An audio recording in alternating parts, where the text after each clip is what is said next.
The in real-time car talk show survived the Siberian blast, and we welcome you to a nice, hot studio.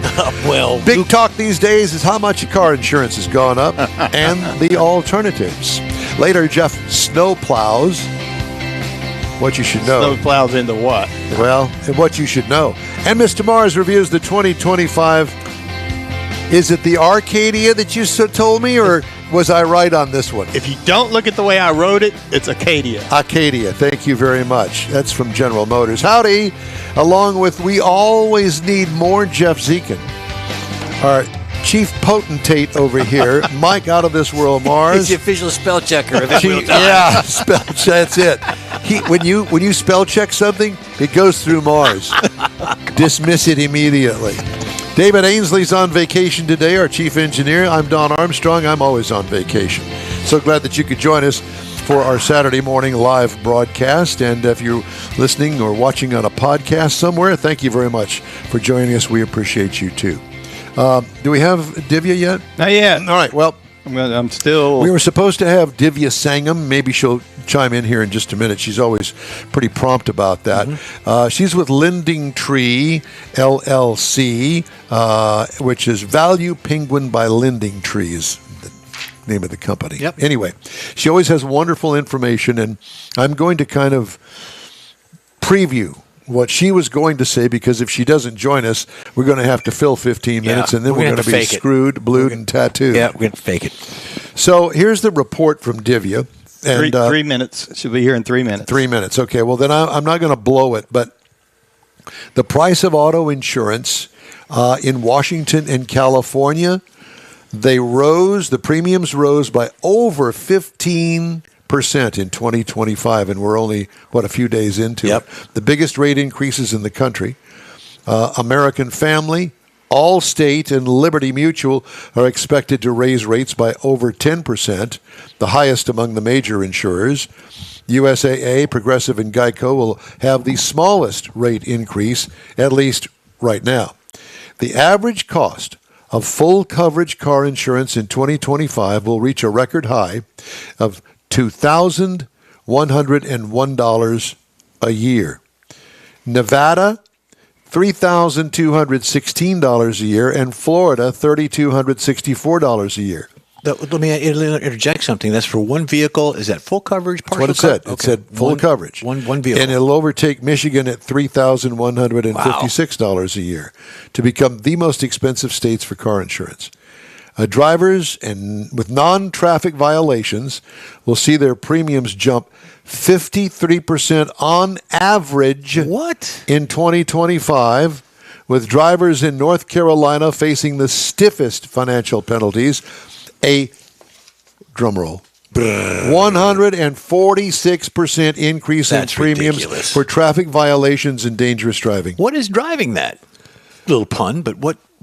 Just don't get it. Because of the premiums that they're having to pay out on wrecks and stuff like that, and inflation. Yes. They've got numbers that they've got to hit, and whatever it takes to hit those numbers, you're going to pay. And last year, the state of Texas granted all the insurance companies the ability to raise. Yeah, you can make a raise because of inflation, but you can't raise it more than a certain percentage. We're going to get into inflation that. Gets into Electric vehicles are getting cheaper, so to speak, in 2025, but insurance for new EVs will still be 23% higher than new gasoline-powered cars. Not all EVs are the same. Insurance premiums for electric cars made by legacy manufacturers like Ford and Volkswagen are 25% less expensive than insurance premiums for cars manufactured by EV-only companies, i.e. Tesla. State of Insurance 2025 report was used for that information. Will rate hikes continue to slow down in 2026 and beyond? If things continue the way they are right now, yes. However, if President Trump goes forward with his plans to impose tariffs on imported goods, insurance rate hikes will pick up again. 60% of replacement car parts are imported from other countries like China. Higher parts costs mean higher repair prices and more expensive claims, which will result in a bigger rate hike in 2026 and beyond. So when she joins us, the first thing that I'm going to ask her is For money? is money, alone, and who does she recommend that you go to? Because, all of the insurance companies, we'll save you 15% or more by switching. Well, You just did a commercial way by I saying did. that. Yeah. Well, they all say that. Yeah. And so I'm thinking, because, I have the Corvette. All right. Well, I decided not to take collision on it. And the reason being is because when you add the collision in on a yearly basis for that car, it doesn't make sense. Right. I'm willing to save the collision rate and put it in my pocket, put it in the bank, so I'll be the car's insurer. Right. If it is totaled, it's totaled. It's your loss. It's my loss. Yep. And if it's not totaled and it's repairable, I foot the bill for it. But I've stuck with Allstate because by going with Haggerty, I have to have another car to drive. And you have to prove to them that you have another car to get the collector car insurance rate. Because you drive it, you got Not to a prove that daily. it's going to set. Yeah, it's not a Right. daily. Yeah, yeah. Right, it's not a daily driver. Well, I drive manufacturer cars to review on this program. That doesn't count with them. No. No, it's not Okay. yours. Yeah, and it Right. wouldn't really. I wouldn't see why it would. So I'm kind of I understand what you're saying, but I've calculated a little differently. Like I got two 18-year-old granddaughters. That drive your cars? No, well they did when they was in the shop, but their car they have cars, and we looked at the value of their cars. Same thing. If it was you or me, I would say no. We're not going to take the full coverage. We're only going to take the liability. But because they're 18 and they're just getting started, and they bumped into a few things already. They're paying for full coverage. I mean, they're paying their own insurance. So I did the same thing. But because What, they got a job with NASA or something? I mean, that's expensive. $200 a month, $225 I think for them. Which I mean, it For is 18-year-old at $200 and some odd dollars a month? It's a lot Yes. of money. That's a lot of money. It is, but the point being, but if they have a wreck, and it's kind of borderline, if you got a $10,000 car, it don't take much to do $4,000 or $5,000 worth of damage to it. So that's the reason, I suggested they keep the full coverage for at least the first year or two of driving, till they get to become better drivers, have a little more experience, less likely to bump into something. Because if they have a wreck, I mean, it's going to hurt something no matter what. Well, there's that other classic car insurer, and I cannot remember the name of it. It's some guy in Michigan. 4 of them. Is there 4 of them? I'm going to shop it and see if I have to have a regular car. Because let's just say that I'm 80 and I don't drive hardly at all. I don't even own a car. I use public transportation. But I do have my collector antique car sitting out there that's over 25 years old. Why do I have to prove to you that I have another car? Because if I use public transportation, there's no reason for me to have another car. That's my baby out there. I drive it very little, once a month maybe. That's about it. I bought that car in 2017, 18, somewhere in there. And I've put on 10,000 miles. I was going to say on about it. 10, 11,000. Yeah. About 10,000 miles on it. So do the math. So 18, 19, 20, 21, 22, 23, 24, 25. So 7 years. I'm glad he didn't go to 11. He'd have to. And take his shoes off. Yeah, exactly. So 11 years I've had the car, and I've put, what'd I say, how many miles? 10,000. 10,000 miles. So do the math. I mean, I don't put 5,000 miles a year on the car. Right. Well, and that's generally speaking the criteria. If you put less than $5,000 miles on the car a year, then you can get that special discount, if you will, for car insurance. And what I'd do is I would go see Michael Wooding with the Auto Appraisal Network and give me a real, honest-to-God value on the car. Mm-hmm. And they put it in writing, and you send it off to your car insurance company, and there you have it. She's here. She's here. She's here. All rise. All right. Ladies and gentlemen, Divya Sangam, She's muted, but let me get her to unmute. unmute. There she is. Okay. And she is with a company that is called Lending Tree LLC, and or there's two things here. ValuePenguin.com. There you go. Hi, Divya. Hi, everyone. How are you? Well, no, the question is, how are you? You're never late. You're never late. You okay? I know. I'm good. Do we need to send Mike over there? I would appreciate any and all tech support. My computer decided that right now, right before I go live on air, is when it needs to publish a bunch of updates. Oh, yeah. We understand. We that. are very well aware of that. Yes, we know.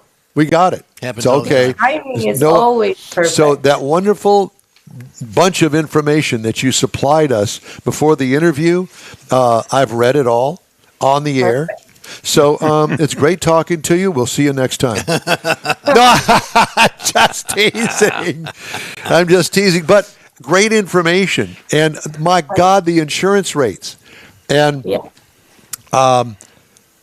and, you know, and all I could think of was, and we all kind of knew this going in, and I know this doesn't have anything to do with automobiles, but it does in a way, because these insurance companies not only insure automobiles, they insure businesses, they insure buildings, you name it.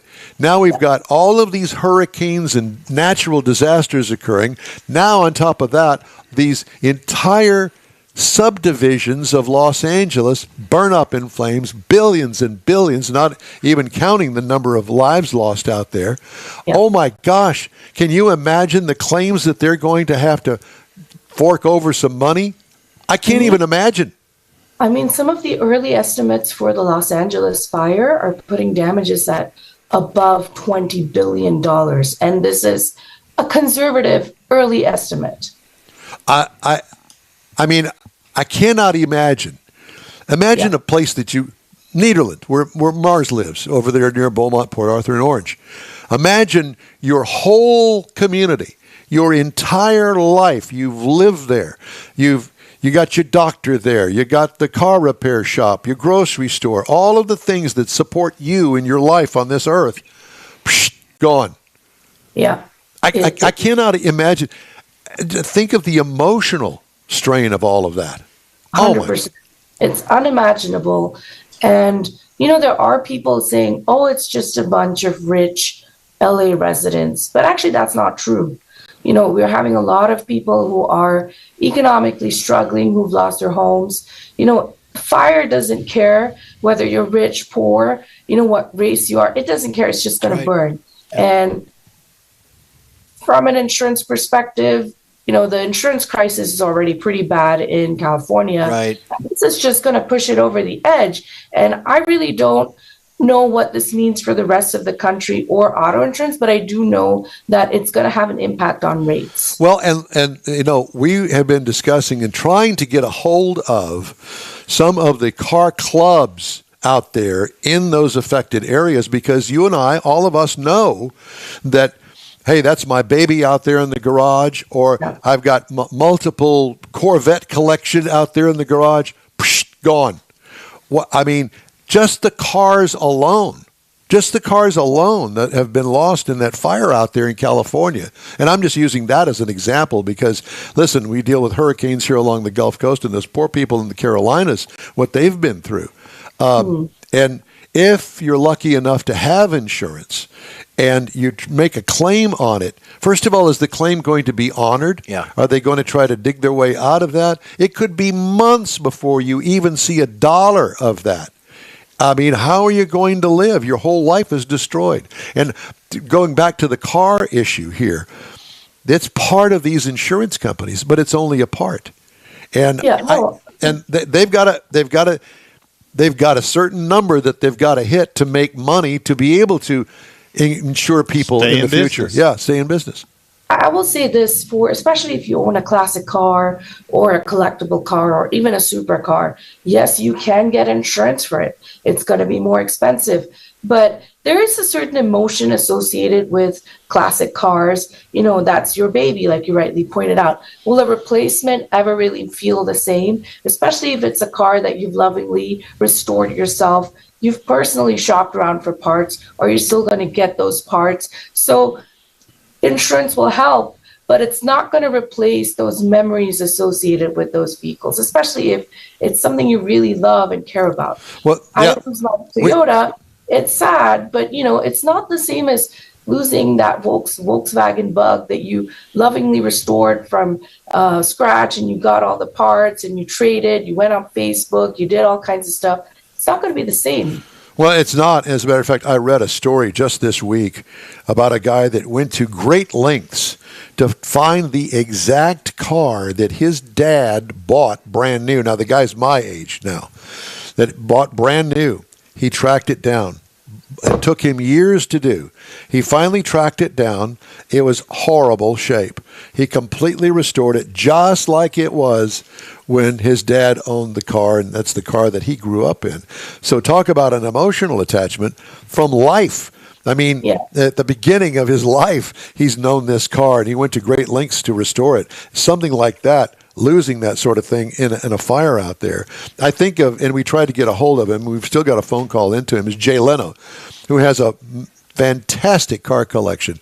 I can't tell you how many millions and millions and millions of dollars of cars that he has collected over the years. And thank goodness it's still safe. He's not in one of those fire zones. And from what I have seen on the outside, it's like a fortress. And I would imagine that it would survive a fire. But to think of all of that, but to get back to the rate thing, all I can think of is the rates are going to go beyond regular people's ability to afford the rates. And if you've got a car payment, you are actually under contract to have that car insured by your bank because they want to protect their interest on that car. How do you handle all of that? What do you do? Who do you talk to? So let me put the rate increase into perspective. Yes, it's reaching a record high, but the rate increases are decreasing. So last year they went up by 16+%. This year they're going up by 7.5%. I mean, I don't know if you want to consider it good news, but it is a little bit of good news in a sea of bad news. However, you're right, insurance is going to continue to stretch budgets. And if you're in the market for a new car, please do your research before buying that car.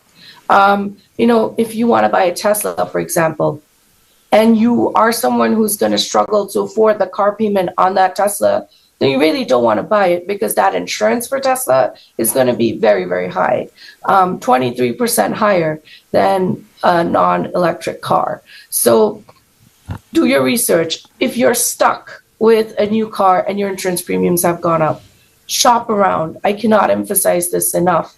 Within each state, between the 7 to 8 largest insurance providers, you're going to see as much as 130, 140% price variation. And that's small. In some states, it's as high as 181%. So shopping around is always going to be the best way you can save money. But if you're not able to get something from that, then look at other options to save. Maybe raise your deductible a little bit, or get rid of optional coverages. The last thing you want to do is say, insurance isn't worth it. I'm just going to not have insurance. That's extremely risky. And then if you want to sign up for insurance again in 2026, you're going to pay a lot more. That's number one. Number two, drive safe. I cannot emphasize this. Not only is it good for your life, it's also good for your balances, your check balances, because if you get a ticket for speeding, you get into a DUI, or you have an at-fault accident, your rates are going to go up by an average of 52%. And it's going to stay on your record for several years. So you're going to be paying significantly higher because you didn't drive safe.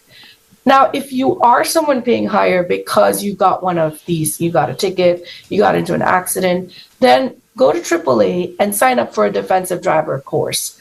That's the best $25 you'll ever spend.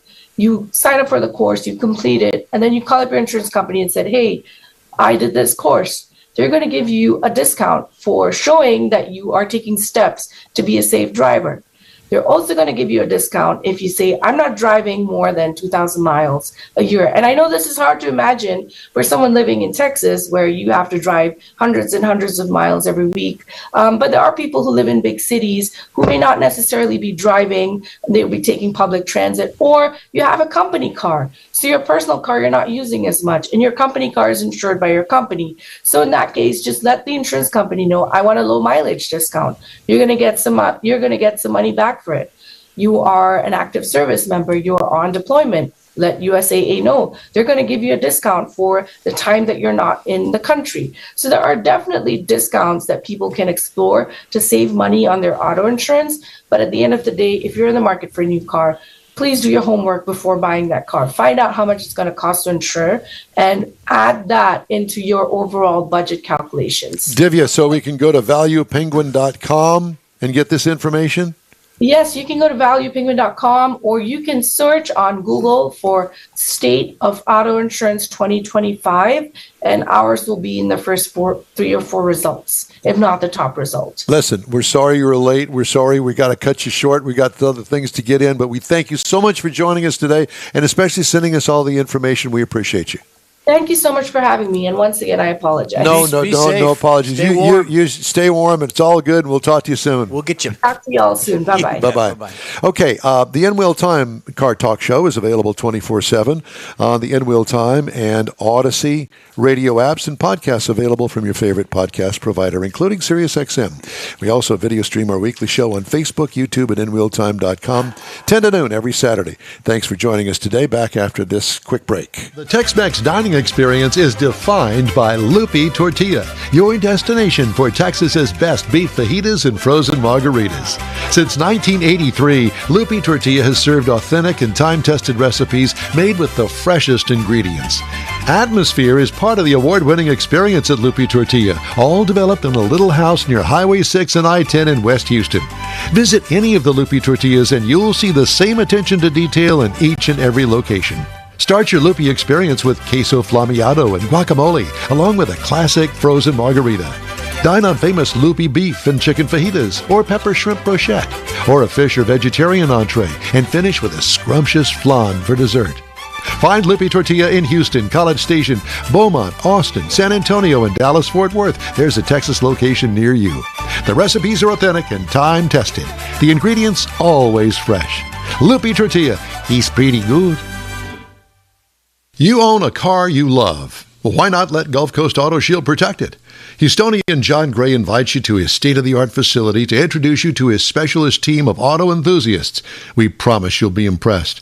Whether you're looking to massage your original paint to a like-new appearance, apply a ceramic coating, install a paint protection film, nano-ceramic window tint, or new windshield protection called ExoShield, Gulf Coast Auto Shield is where Houston's car people go. Curbed your wheels? Instead of buying new, why not have them repaired? How about a professionally installed radar detector? Gulf Coast Auto Shield does that too. Get a peek inside the shop and look at the services offered by getting online and heading to gcautoshield.com. Better yet, stop by their facility at 11275 South Sam Houston Tollway, just south of the Southwest Freeway, and get a personal tour. Gulf Coast Auto Shield is your place to go for all things exterior. Call them today, 832-930-5655 or gcautoshield.com. Okay, time now for Jeff's feature, and we're going to talk about snowplows. Yeah, well, here's what I've discovered. Every time we do a segment, everybody else follows along and tries to do the same thing. So we're going to get ahead of them. You ready, Michael? Yes. Hold on. Wait a second. Because of the commercial thing, we kind of boogered this up here. Give me just a moment. What did we do? We boogered it up? Boogered it up. Boogered I hate it it up. whenever you booger it up. Yeah, well, dadgummit. Well, at any rate, just continue on with it. the segment, We okay? got it. Here we go. We're going. Thank you. So, who is responsible for snow removal from the city's miles of roadway? What in the... Hold on. Let me fix this. Okay. Okay, go ahead. When weather predictions show a let's just move on. When do salt spreaders start working? Salt spreaders are the first line of defense. Many salt spreaders are pre-positioned before the storm starts. They spread a mix of rock salt and calcium chloride when a trace amount of snow is detected or other snow precipitation has fallen. Is that the right picture? Yeah, you're good, Mike. They're not in any kind of order for you. Okay. Does the It's a city snow plow. Does the city pre-treat the streets with salt? Some cities do to find the treatment effective, as vehicles riding over the salt remove it from the center of the street where it is needed. So be careful. When are snow plows used? How do they work? Snow plows may be pre-positioned before the start of a storm and begin operating once nearly 2 inches of snow has accumulated. Plows are not designed to scrape the street to the blacktop. The plow is set slightly off the ground so that the truck will not trip, and that's a technical term for when the blade hits something, they call it tripping, on uneven streets or manhole covers. Remember, a plowed street will not show clear to the blacktop. This is to be expected. A combined approach of salting roads and using plows is most effective in heavy snow. Who is responsible for cleaning the snow and ice from the sidewalk? You are. The tenant, the leasee, the homeowner, get it done. But don't push it in the street, they say. Well, that's kind of hogwash because that's what we used to do, push it in the street. Why does temperature matter? Rock salt begins to lose effectiveness once the temperatures dip below 24 degrees Fahrenheit. But some cities add calcium chloride to increase the salt's effectiveness. Understanding when temperatures dip, snow and ice removal will take more time. Why do plows push snow to the right? Two-lane streets, especially, plows push the snow to the right to avoid blocking oncoming left lane and a ridge of snow. If plows do not push snow to the right on one-way streets, accumulated snow will make left turns at intersections impossible. Yep. In what order are streets plowed? Well, this is interesting. Cities use a sectionary system to determine the order in which city streets are plowed. First, critical streets are plowed. Critical streets include expressways, bus routes, streets with hospitals and schools, and other roadways to facilitate the movement of fire trucks and ambulances, police, and other emergency vehicles. Streets formerly known as secondary roads are sometimes known for as sectored streets and are plowed according to the designated route. The city's sectoring system achieves routing efficiencies by eliminating redundant travel miles between streets and segment on the given route. When will your garbage be picked up? Check with your city officials. Go to 311. They'll be able to tell you, and it's all probably going to be delayed anyway. So be careful out there. Oh, we Mike had two bonus shots. Yeah. We didn't do the bonus shots, but that's okay. We're Redneck good. snowplow. Running behind. That's all right, because we're not going to do the automotive review here, because Mr. Mars is in the penalty box. What? because he sends me this archaic thing of what he's going to that he's going to review, and he says I didn't get blamed for it. Yeah. he says I'm going to review the Arcadia Denali. I'm thinking, I've never heard of an Arcadia Denali. Well, they're related he to the didn't put locust. GMC on it, and he spelled it Arcadia instead of Acadia. Well, that's how you spell Arcadia. Yeah, but the car's not an Arcadia; it's an Acadia. So he's in the penalty box. We'll get to We it got at a some glitch. point during this show. So there I you go. know. Go figure. So shut up, Don. Be sure and join us next Saturday when we'll have be live 10 to noon from the Houston Auto Show at NRG Center. Be sure and stop by and say hello. We'll be back there by the Jeep display, and Wheel Time will continue right after this quick break. Pro-Am Auto Accessories has been serving Houston's auto enthusiasts since 1984, providing world-class products for sports cars, European sedans, and American muscle. Pro-Am is known as the place to go to find exclusive and hard-to-find parts and accessories. Pro-Am is one of the very first distributors in the USA for brands such as Recaro, Redline, Momo, Corbo, and Simpson. Located in the heart of Houston's premier retail and service corridor, the Galleria area, Pro-Am's walk-in storefront includes an 8,000-square-foot warehouse, showroom, and installation bays. Pro-Am not only sells parts and accessories, but also offers installation and service. Pro-Am is now reaching a worldwide audience through Pro-Am.com, taking its local reputation to the rest of the world. At Pro-Am Auto, you'll be dealing with a small group of professionals who truly want to help you with your automotive needs. If you don't see what you're looking for on the website, call and Pro-Am will lend you a hand. Pro-Am Auto, 6125 Richmond at Green Ridge in Houston's Galleria area. Call them at 713-781-7755. You own a car you love. Well, why not let Gulf Coast Auto Shield protect it? Houstonian John Gray invites you to his state-of-the-art facility to introduce you to his specialist team of auto enthusiasts. We promise you'll be impressed. Whether you're looking to massage your original paint to a like-new appearance, apply a ceramic coating, install a paint protection film, nano-ceramic window tint, or new windshield protection called ExoShield, Gulf Coast Auto Shield is where Houston's car people go. Curbed your wheels? Instead of buying new, why not have them repaired? How about a professionally installed radar detector? Gulf Coast Auto Shield does that too. Get a peek inside the shop and look at the services offered by getting online and heading to gcautoshield.com. Better yet, stop by their facility at 11275 South Sam Houston Tollway, just south of the Southwest Freeway, and get a personal tour. Gulf Coast Auto Shield is your place to go for all things exterior. Call them today, 832-930-5655 or gcautoshield.com. Well, it's been a fun 30 minutes, and let's go into the next 30 minutes. From the Sugar Shack Studios in Houston, Texas, USA, it's the In-Wheel Time Car Talk Show. Just ahead, do you know how much your commute costs you each year? We're going to find out. You may be surprised. Jeff has the cruise-in calendar in the events calendars, and I'll bring you stories making automotive news this week. Howdy, along with Mike Out of This World Mars. We always need more Jeff Zekin, Chief Engineer David Ainsley. I'm Don Armstrong. Thanks so much for joining us today. I'm going to try to do a better job in keeping us on time today, but I didn't do such a good job the last time. Or last week. Or last week. I'm time challenged these days.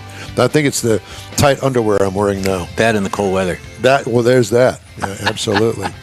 All right, Chip Lupo is an analyst with Wallet Hub. Chip, good morning to you. Good morning, gentlemen. Hey, thanks so much for joining us. We appreciate you. Where are you calling us from? I am here in Columbia, South Carolina. How's the weather up there in the Carolinas today? Well, we just earlier this week we had our first snowfall and ice, about barely an inch on the ground here in Columbia, but enough to shut the schools down. It's the coinky-dink. Yeah, We did too. that is quite a coinky-dink because we actually experienced the exact same thing here. We don't have snow plows here. I don't know about you up there, but no snow plows, and it was difficult, and the city pretty much shut down for at least 24 to 36 hours, depending on what it was that was open. So Yeah, we had our first official blizzard. you did? We never had a blizzard in Southeast Texas before, but it was here. And you can hear that accent there, Chippy. We never had a winter blast here. Blizzard. We had a blizzard. We had to Unless we shut went to Dairy stuff Queen. down here, Chip. You put the topping on it with the nuts. Those Yeah, are good you turn it blizzards. upside down. And a Well, the way spoon. the state here is divided pretty much in two regions, a low country and an upstate. The upstate, where the Greenville, Spartanburg area going towards Clemson near the Blue Ridge Mountains, they get a pretty good amount of snow. So the running joke around here is that there's one snow plow in all of South Carolina, and they keep it up there in Greenville. Yeah, kind of like it is here. Well, at any rate, we wanted to talk to you today about how much your commute costs, and we briefly kind of teased it earlier on before we went on the air, in the fact that, you look at gasoline, that's the obviously one, either that or electricity, depending on whether you're driving an internal combustion engine or you're driving one with an electric motor. At any rate, you got to put energy in the car, and that's going to cost you money. But so many times people forget about the fact that we got insurance, we got upkeep, maintenance. Have you had a wreck? Did you bump the fender? You got to get that fixed. So there's all of these factors that go into it on a commuter car, and that's what we're talking about here is commuting price. And I'm thinking, if people only knew how much that car actually costs to get you from point A to point B and back every day, I think they'd be amazed. Well, you're right. And you hit on some of the key points. You mentioned upkeep, you mentioned insurance, and just a routine wear and tear. The quality of your roads would have a lot to do with that. If you're driving on a roads covered with potholes, you're going to be in the shop a lot more than you anticipated. But keep also in mind, too, is that what you pay for your car, the actual, I'm quite sure you gentlemen are not one of those who are foolish enough to pay sticker price for a brand new car. But the price that you pay is going to determine how much your insurance is going to be. And what people forget, too, also are if you're in a state where you're paying property taxes. In South Carolina, you pay a county tax on your vehicle based on whatever numbers that the assessor put on it. But the more expensive your car, the higher your property taxes are going to be. That's interesting because here in the state of Texas, it's not based on property taxes per se. We have a set rate for your car, and that goes all through the state. I think that mine this year was $77 to get a license plate for the next year. How much was yours? Do you remember? I don't remember. I got a new one, so it all kind of came together. Truck was TT&L. 74. Yeah, something like that, Yeah. about $75 a Yeah. year. But I know that a lot of them are based on, well, there is a fee, I believe, that the county that we live in takes out of that $75. It's complicated. It's not just one fee that goes to one place. Yeah. It's multiple things. And let's not forget, if you buy a gallon of gas, there's a lot of money that goes to the state that's taxed onto that gallon of Yeah, gas. the proprietor there- doesn't get very much. Yeah.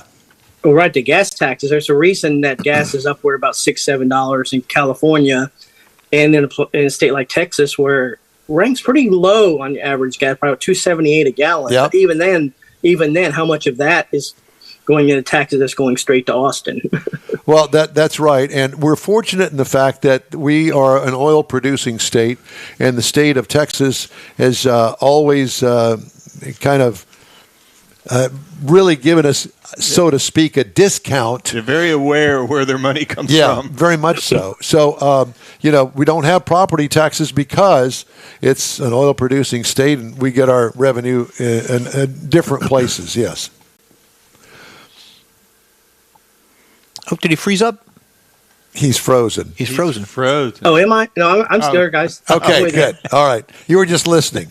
So what is it that we can do besides the obvious to reduce the amount of money that we pay commuting? You still got to have insurance. You still got to have fuel money. However, the only thing that I can think of is if you're driving, let's just take, for instance, a pickup truck, because here in Texas, pickup trucks are all the rage. All right? It's the official state vehicle. Yeah, pretty much. And the fact that, generally speaking, pickup trucks, even though they've got a V6, most of them still today have V8s that didn't really go out of style or fashion here in the last couple of years. And that thing's going to get, 13, 14 miles to the gallon. Well, what do you do then? I like my pickup truck. Well, what can you do to cut back on the cost of the pickup truck? You're not going to sell it. You're going to keep it. You follow my thinking? Oh, absolutely. But a couple of they're drastic at best, but consider commuting to a job closer to your home or moving closer to where you work. That's one. That's one thing. Sure. Carpooling, it's not in fashion like it was a few years ago, but that's an option. Carpooling, maybe a combination hybrid working home and in the office. And GPS is a wonderful thing. You can maybe plot some shorter routes. Maybe there's some routes that maybe might add a mile or two onto your trip, but would save you time, therefore save you gas money. Yeah. Well, I think that if you really put your mind to it, you could really save some significant amount of money over a year period of time. If your car is more than 3 years old and you use it mainly for commuting, perhaps taking that pickup truck and trading it in, get top dollar for it, step down and get yourself a hybrid. I had a hybrid the other day, 40 miles to the gallon. I didn't have to worry. It was not a plug-in hybrid. It was just a hybrid. I didn't have to worry about trying to find a charging station. It did it all on its own and got 40 miles to the gallon. Was it a race car? Absolutely not. But it wasn't. Who drives the race car to work? So, I mean, you follow my thinking there?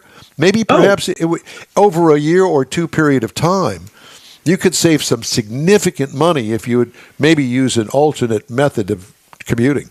Oh, hybrids are a perfect idea for general commuting if you live in an area where work and shopping are fairly close. But the flip side, if you're commuting long trips, or if you're in a job where you're traveling constantly, a hybrid may not be as good an idea, other than for the gas cost of it. Yeah. Yeah. Yeah, Well, but I need my truck. I got to keep my truck. But to your point, over the course of a year, most people don't think about saving $1 or $2 here over the course of a year. It's, I can go down here and save a couple of dollars.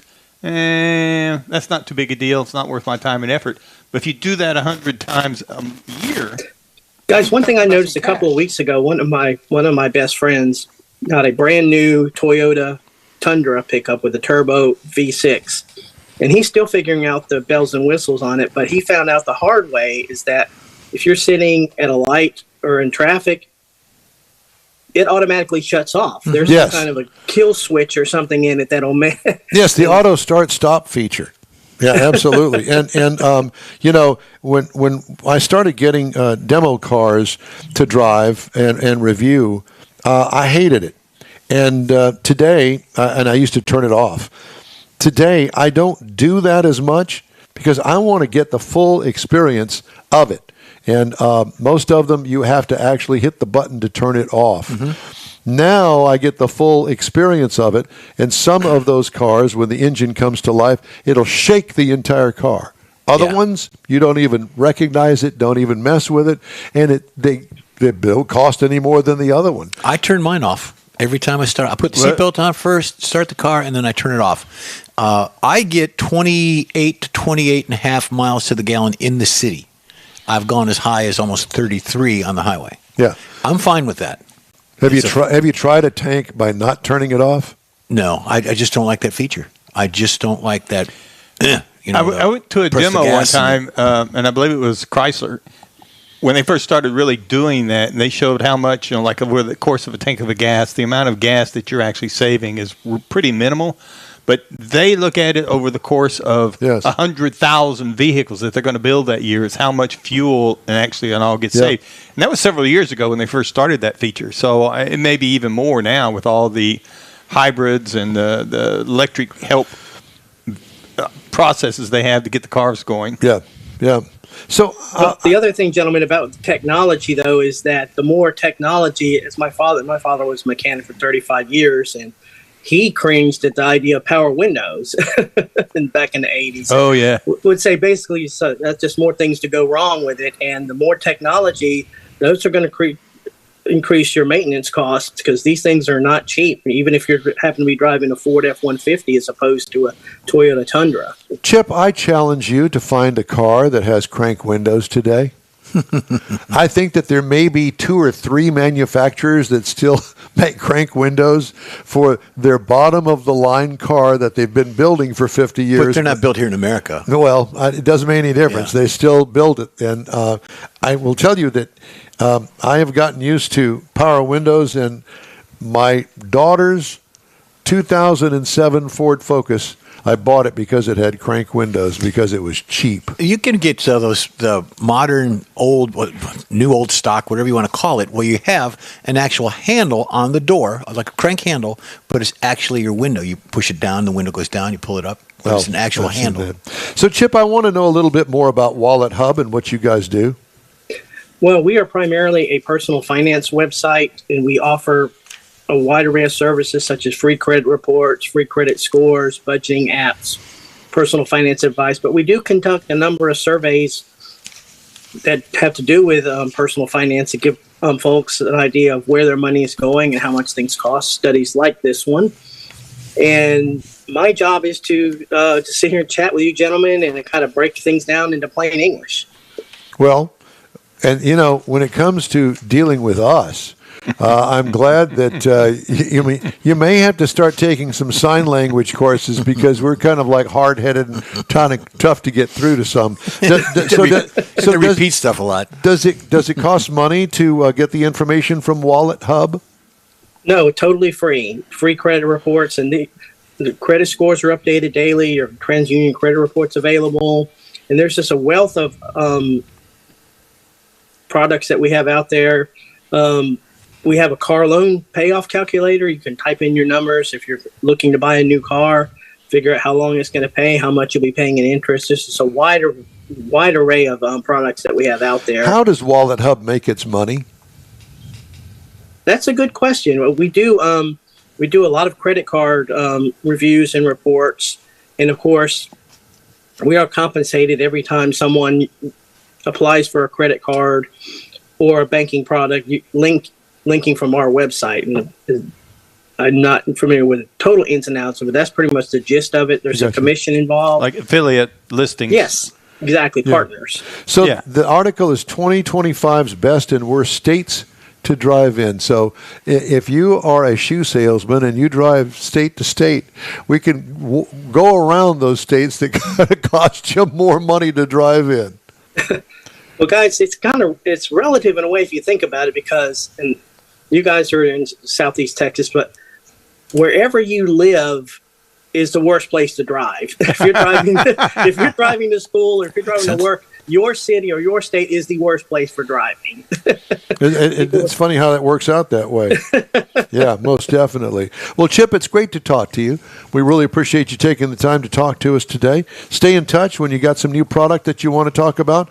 Give us a ring and we'll get you on.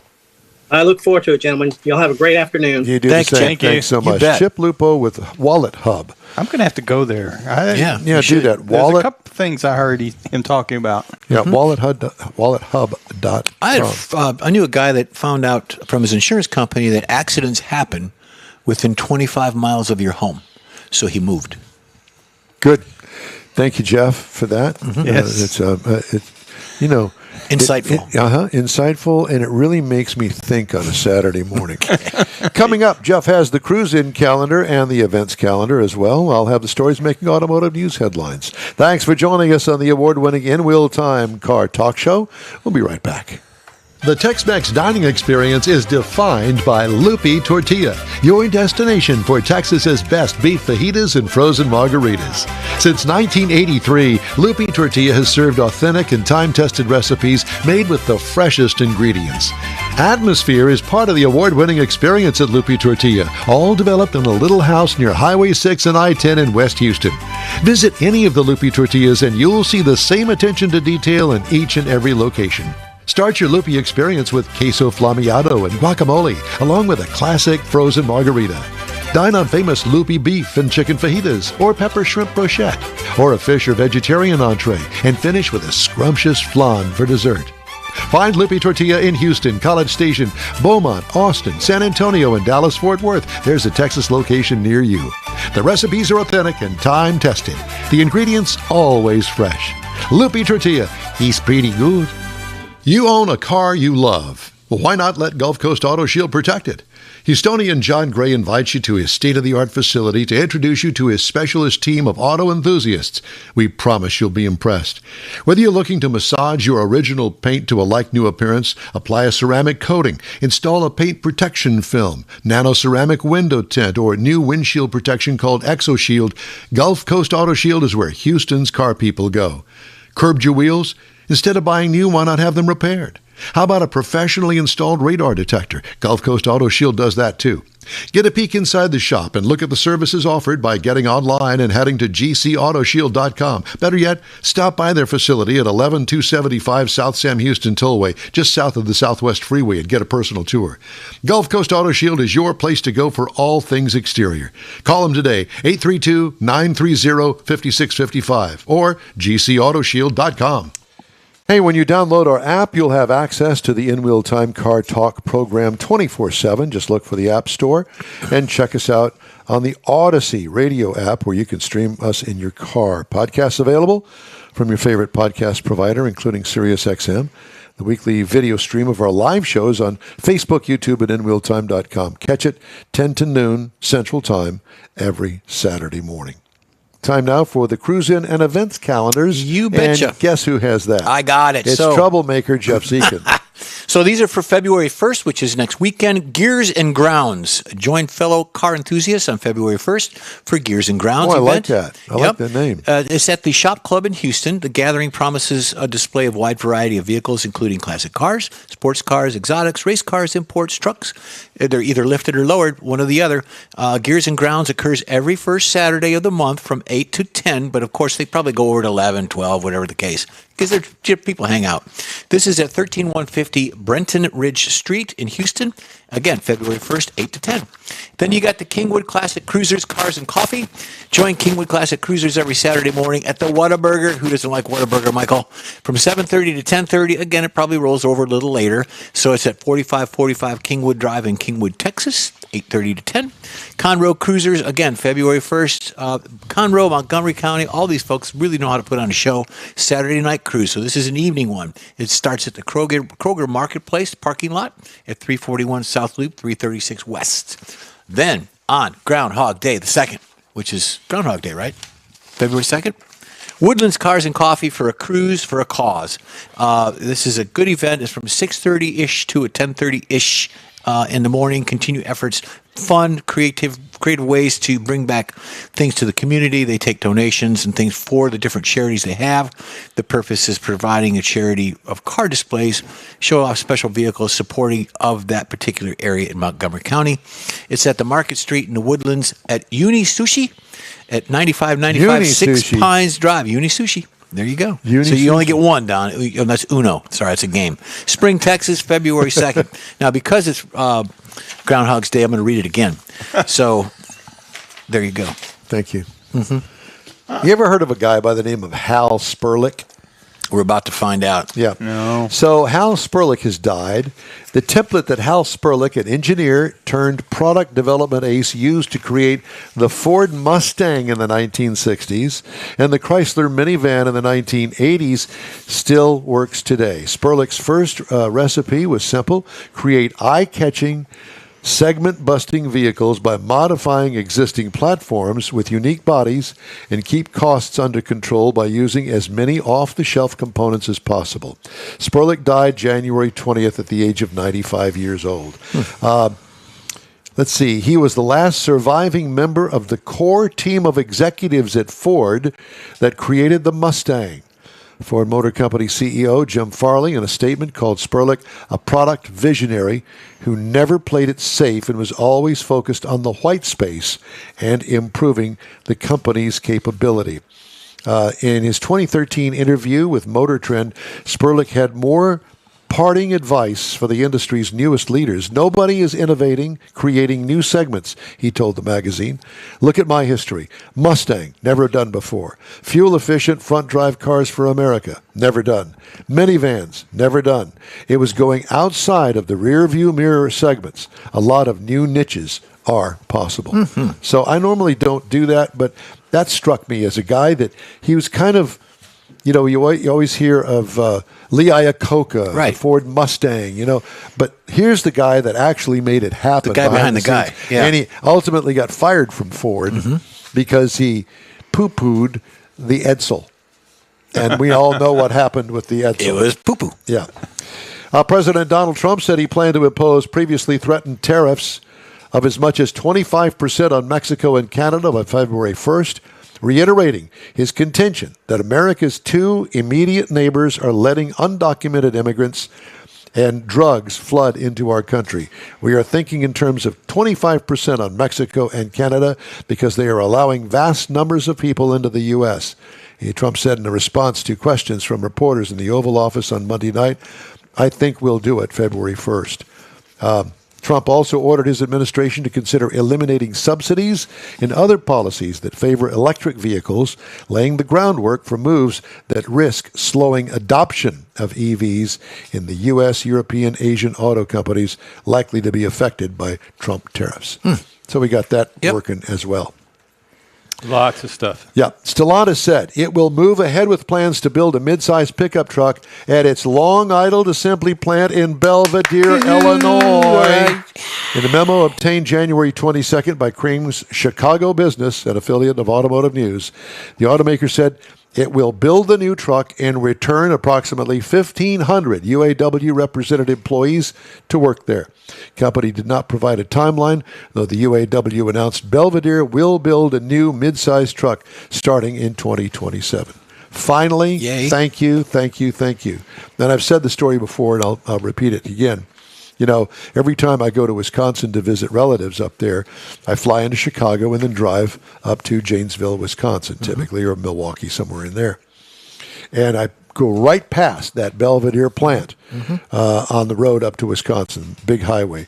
That plant is massive, and it's sat there now for years, vacant. You drive by it, and all I can think of is the number of employees that it provided a living for all those years, and what has happened to those 1,500 or 3,000 people that work there. To your point, there was a thing on the news just past like Tuesday or Wednesday that about that plant, and that most of it is in disarray, falling down. So it's going to take a lot of work to get it going before they can even start again. Right. So they're going to have to basically rebuild the plant. Pretty much, yes. I knew that. And, originally, when that moron that was the CEO said, oh, yeah, we're going to do it, so they could keep the UAW off their back. Yeah.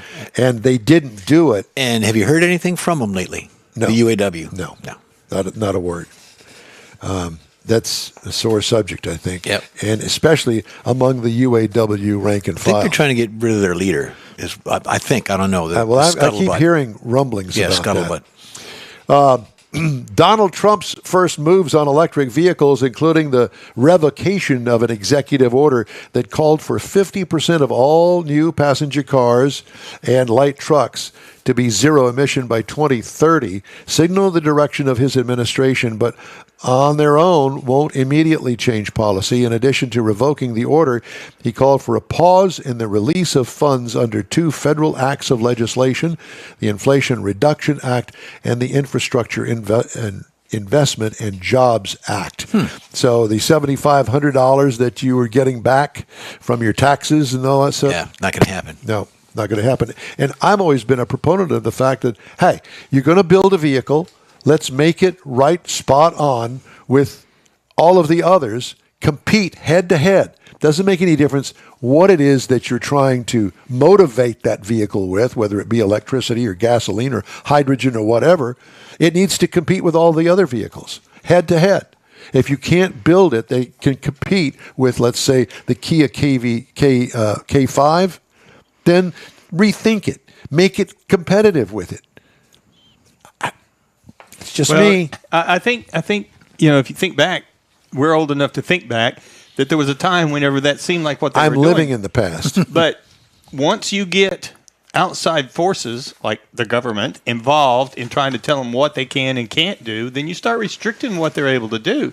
And so I think in a free capitalistic market, you built stuff that people would buy. If they didn't want to buy it, you figured it out and you quit building it. And it's not that way right now, or it hasn't been for the last few years. It's been very, very focused on what somebody else wants. We want you to build this. We don't care what people want to buy. You're going to build this. Well, in my world, I grew up at the big three, period. That's it. Yep. Then along comes Volkswagen with the Bug.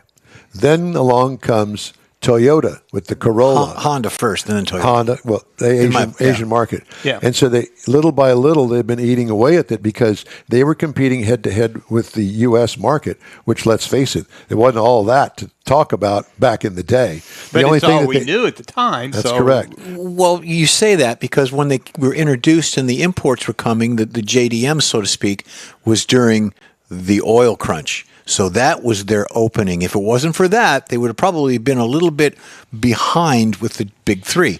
I think with the oil and the embargoes and the gas lines, that's when the imports started to explode because they built smaller cars, more efficient but it was cars. still the same thing. People made the choice. Do I want to drive my truck? Right. Or do I want to go buy a Toyota Corolla that I can buy gas for the rest of the week? Well, you'd at one have to time? buy your truck if the oil embargo didn't happen. You would be driving your truck anyways. Right. So everybody switched to the... But that's when you had a choice. Hey, you'd love to hear from you. Just shoot us an email. The address here is info@inwheeltime.com. We'll be right back. Pro-Am Auto Accessories has been serving Houston's auto enthusiasts since 1984, providing world-class products for sports cars, European sedans, and American muscle. Pro-Am is known as the place to go to find exclusive and hard-to-find parts and accessories. Pro-Am is one of the very first distributors in the USA for brands such as Recaro, Redline, Momo, Corbo, and Simpson. Located in the heart of Houston's premier retail and service corridor, the Galleria area, Pro-Am's walk-in storefront includes an 8,000 square foot warehouse, showroom, and installation bays. Pro-Am not only sells parts and accessories, but also offers installation and service. Pro-Am is now reaching a worldwide audience through Pro-Am.com, taking its local reputation to the rest of the world. At Pro-Am Auto, you'll be dealing with a small group of professionals who truly want to help you with your automotive needs. If you don't see what you're looking for on the website, call and Pro-Am will lend you a hand. Pro-Am Auto, 6125 Richmond at Green Ridge in Houston's Galleria area. Call them at 713-781-7755.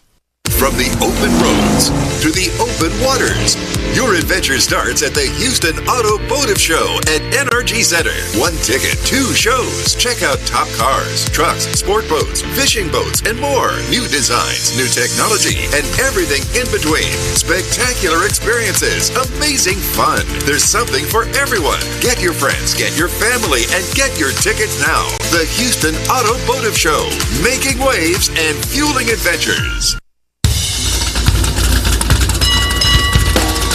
From the Sugar Shack Studios in Houston, Texas, USA, this is the award-winning In Wheel Time Car Talk Show. Just ahead, we have recalls and the always fun Guess What They Sold For? Stump the Car Guys feature. I don't know. Also, I'll give you my thoughts on driving the 2025 Range Rover Evoque. And Jeff has the Motor Minute on this segment of the In Wheel Time Car Talk Show. And you know what else I think we're going to do? What are we going to do? I think we're going to get Mars' review We can do that of the during our segment. Yeah. Arcadia. We had Mars? Doug Schaefer says he used to go to Arcadia's to play games, video games. Arcadia's, yeah. Did you ever go to Arcadia's? I've been to an Arcadia. Have you? Okay, well, we're going to go there. You're going to take us along with you. Yeah. Would you like to do that now? Magical mystery I think that'd be tour. a fun, different thing for you to do. Let me get that rascal That going. you would do your car feature review of the Arcadia. Well, I'm thinking I'll probably do the Acadia instead. Let's do that one instead. He told me it was going to be the I know, Arcadia, I know. and that's what I went with. And you believed it. And look, and somebody up there spelled it right. You believed it. It says Arcadia. Acadia. No, you're doing it. Golly. Arcadia. A- Only AC, from Meterville, ladies and gentlemen. Hey, can I... Didn't the Let, Three let me, Stooges let me did the look up alphabet? the Arcadia store, see if I can find it. Yeah, The Three Stooges did the it's a alphabet. mountain out in The alphabet. A-A-B. B-A-C-D-D-D-D-D-D-D. You're on, In Michael. case you're just joining us, I'm talking about the 2025 GMC Acadia. No, you're going to be talking about it. No, I am talking about it now. The Denali all-wheel drive version of this vehicle. Now, this is a mid-size crossover SUV. It comes in 3 trim levels. The Elevation, which has a all-wheel drive variation to it, the AT4, and the Denali. And we happen to have the Denali with the all-wheel drive. Now, this is the 3rd generation of the Acadia. It was introduced in 2024, so 2025 is kind of some tweaks, some updates on it. And we happen to have the 7-passenger model. I found out, I haven't seen it, but in the Elevation, you can get an 8-passenger seating arrangement on it. Out front, you're going to find rain-sensing wipers, LED lighting. You got a panoramic sunroof. You got roof rails on it. You got a auto-sense power liftgate that works pretty good. And then you got a 22 by 8.5 inch aluminum wheels on this vehicle that look really well. Now, that is the optional package. And we also had the trailering package, which I'm mentioning that here because that's part of what we'll get to in just a little bit. The interior, we had the leather seating, which is a Denali. That's what you expect. Front seats are heated and ventilated. The second row are bucket seats in this model. Again, if you happen to get the 8-passenger seating arrangement, that would be a bench seat. Then we had the third row is a 60-40 split with the one-touch fold option. When you lift up the gate, there's a button right there. You push it, and everything starts folding. And it's really, really cool if you're trying to put cargo in and you don't think to fold it down before you get to it. Up front, we had the 15-inch display. Now, that's standard in this vehicle. That's where you're going to find all your convenience controls, the nav, your surround vision cameras to see around all the vehicle. We also had the 11-inch driver information center right in front of us. Got a lot of different ways that you can configure that to however you want it to where you get the information you need about the vehicle. The rear camera mirror works great. It's got a really good picture on that. And I've come to like that a whole lot, and I miss it when we don't have it. This unit happens to have a rear air conditioning system on it, too. Bose 16-speaker audio system will fill this thing up with plenty of sound. Now, up front, the only engine you're going to get in this is a 2.5-liter turbo. It has 328 horsepower. It's 326 pounds. 4-cylinder? Maybe lose my place. 8-speed automatic transmission. Did you lose your place? Well, no, I was looking for something else. When you said that, I said, what? Anyway, it's rated to tow 5,000 pounds when properly equipped. Now, that's where the trailer and package comes in with this vehicle so that you can get to that. Now, the EPA says you should be looking for 19 in the city, 24 on the highway, and combined 21. Now, I drove this vehicle 138 miles the days that I had it, and I got 18 miles per gallon as an overall average on it. You only drove it 100 miles? 130. Ooh, okay, 130. Well, my cross-town commute is 4 miles. So why didn't you drive it over here last Well, weekend? because I had to drive the truck because we were bringing gear and loading gear up and stuff true. and all that. All right. The week that I had that. Sorry, I didn't mean to sidetrack you. Go ahead. But out on the highway, I did push it out on the highway some, and it was surprisingly quiet for that big of a vehicle. Sometimes you think, well, it's big and it's open and it's going to have a lot of echo and a lot of Can't believe the noise thing's in it. only got a 4-banger in it. And it's got responsive steering. It's very responsive, and it has the performance suspension on the Denali. So not only is it roomy, but it's very responsive, and it doesn't wobble all over the road. Now, base model price on a vehicle like this, $42,900. The base trim price is $55,900. Yikes. And MSRP, as we got it, was $64,410. Oh my God! So it's kind of up there when you look at the Ford Explorer that starts at $39,700. The Honda Pilot starts at $48,200. The Kia Telluride, which I happen to like that vehicle as well, $36,390. So at the base trim level, but again, you're talking about this is the Denali, so it does have a lot of extra things on it, a lot of extra touches that are considered upgrades in it. But if you're looking for that size of vehicle, I was really impressed. My wife was impressed with it. It's something that you should look at. Heck yeah, particularly for if you want to tow 5,000 pounds. hello. It almost feels like you're driving the bigger Tahoe. Yeah. To me, it's like a. Don't want to use the term downscale Tahoe. It's a little bit smaller than a Tahoe, but to me, it's the luxury is there. That thing that you're driving today, what is that thing out there? The one that Traverse? Is it Traverse? Yes. Yeah. The Traverse. That's another one. You pulled up in that, and I thought, well, that's a Suburban. Oh no, it's a Tahoe. So they're making these vehicles. They're changing Kinda the body cloning them. style. Yeah. And they look really good, and they look a lot bigger than the original version of that thing. Well, I think absolutely all of them have gotten bigger slowly but surely, over the last 10 or 12 years. Everything has. But they're taking on more of a luxurious trim look to me. Yeah, they are. That's exactly that. Because I was looking at that one, and I'm thinking, you see all these guys in the black Suburbans and all their black suits on TV, and I thought, why wouldn't you drive this? It's nice. big and Yeah. it's nice and 4-door, easy to in and out. Anyway, that's the 2025 Acadia Denali all-wheel drive. What does Denali mean? It means it's a mountain.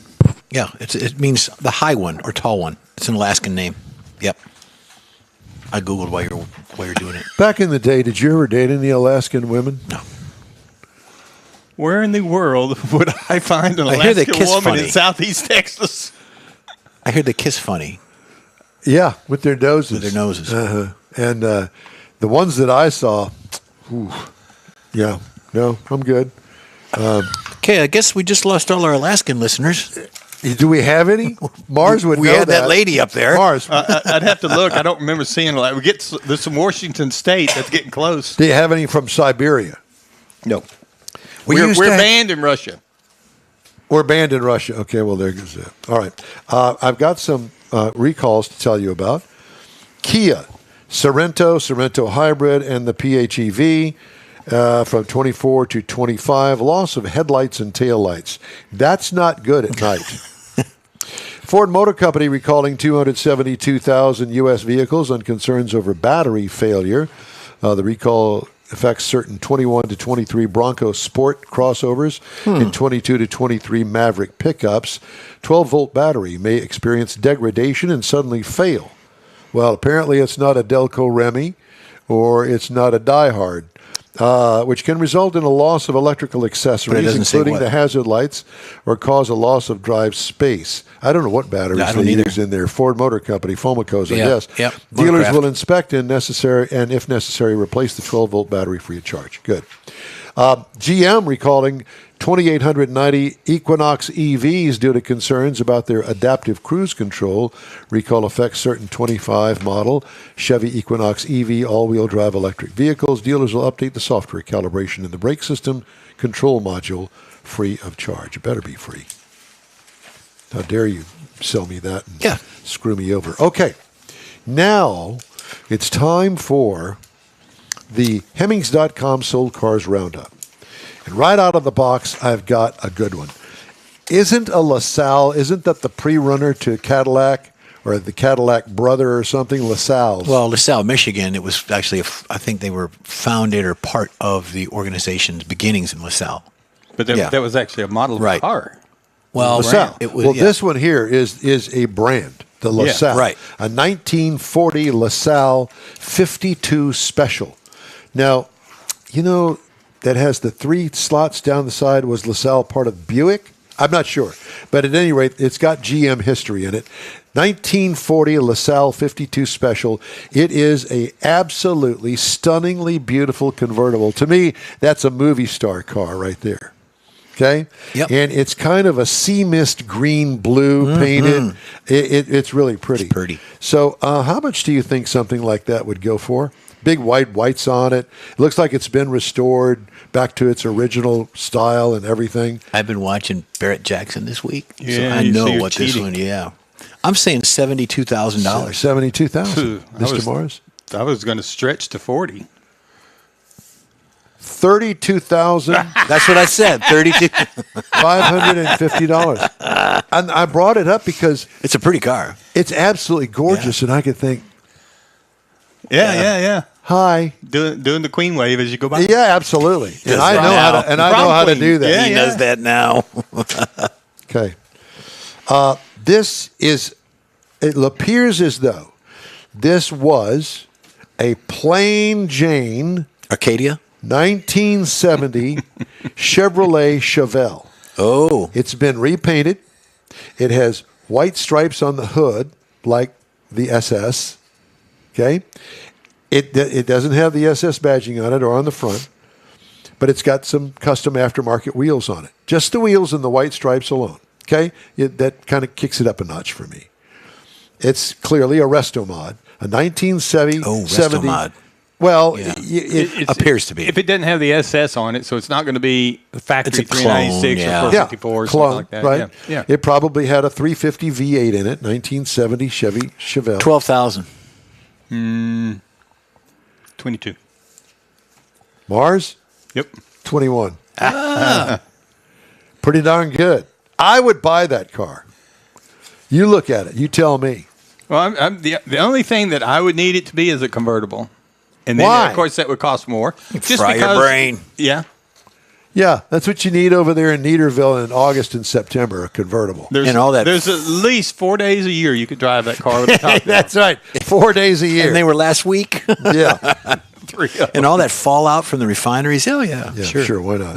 Okay, now here's one that a 1986 Nissan 300ZX. An 86 Nissan 300ZX. Because, you know, this particular model, I know, it kind of resembled the original Z, but it was much bigger. It just didn't work for me, and apparently a lot of other people, because they didn't sell it that My many. brother used to buy Z's every year or every couple of years. Okay, well, 86 Nissan 300ZX. What do you think that sold for? I'll let you go first. It's got custom wheel aftermarket Mr. wheels on it, Know-It-All. which is ruins it. I'm going to go like 17. I'm going to go 20. $6,500.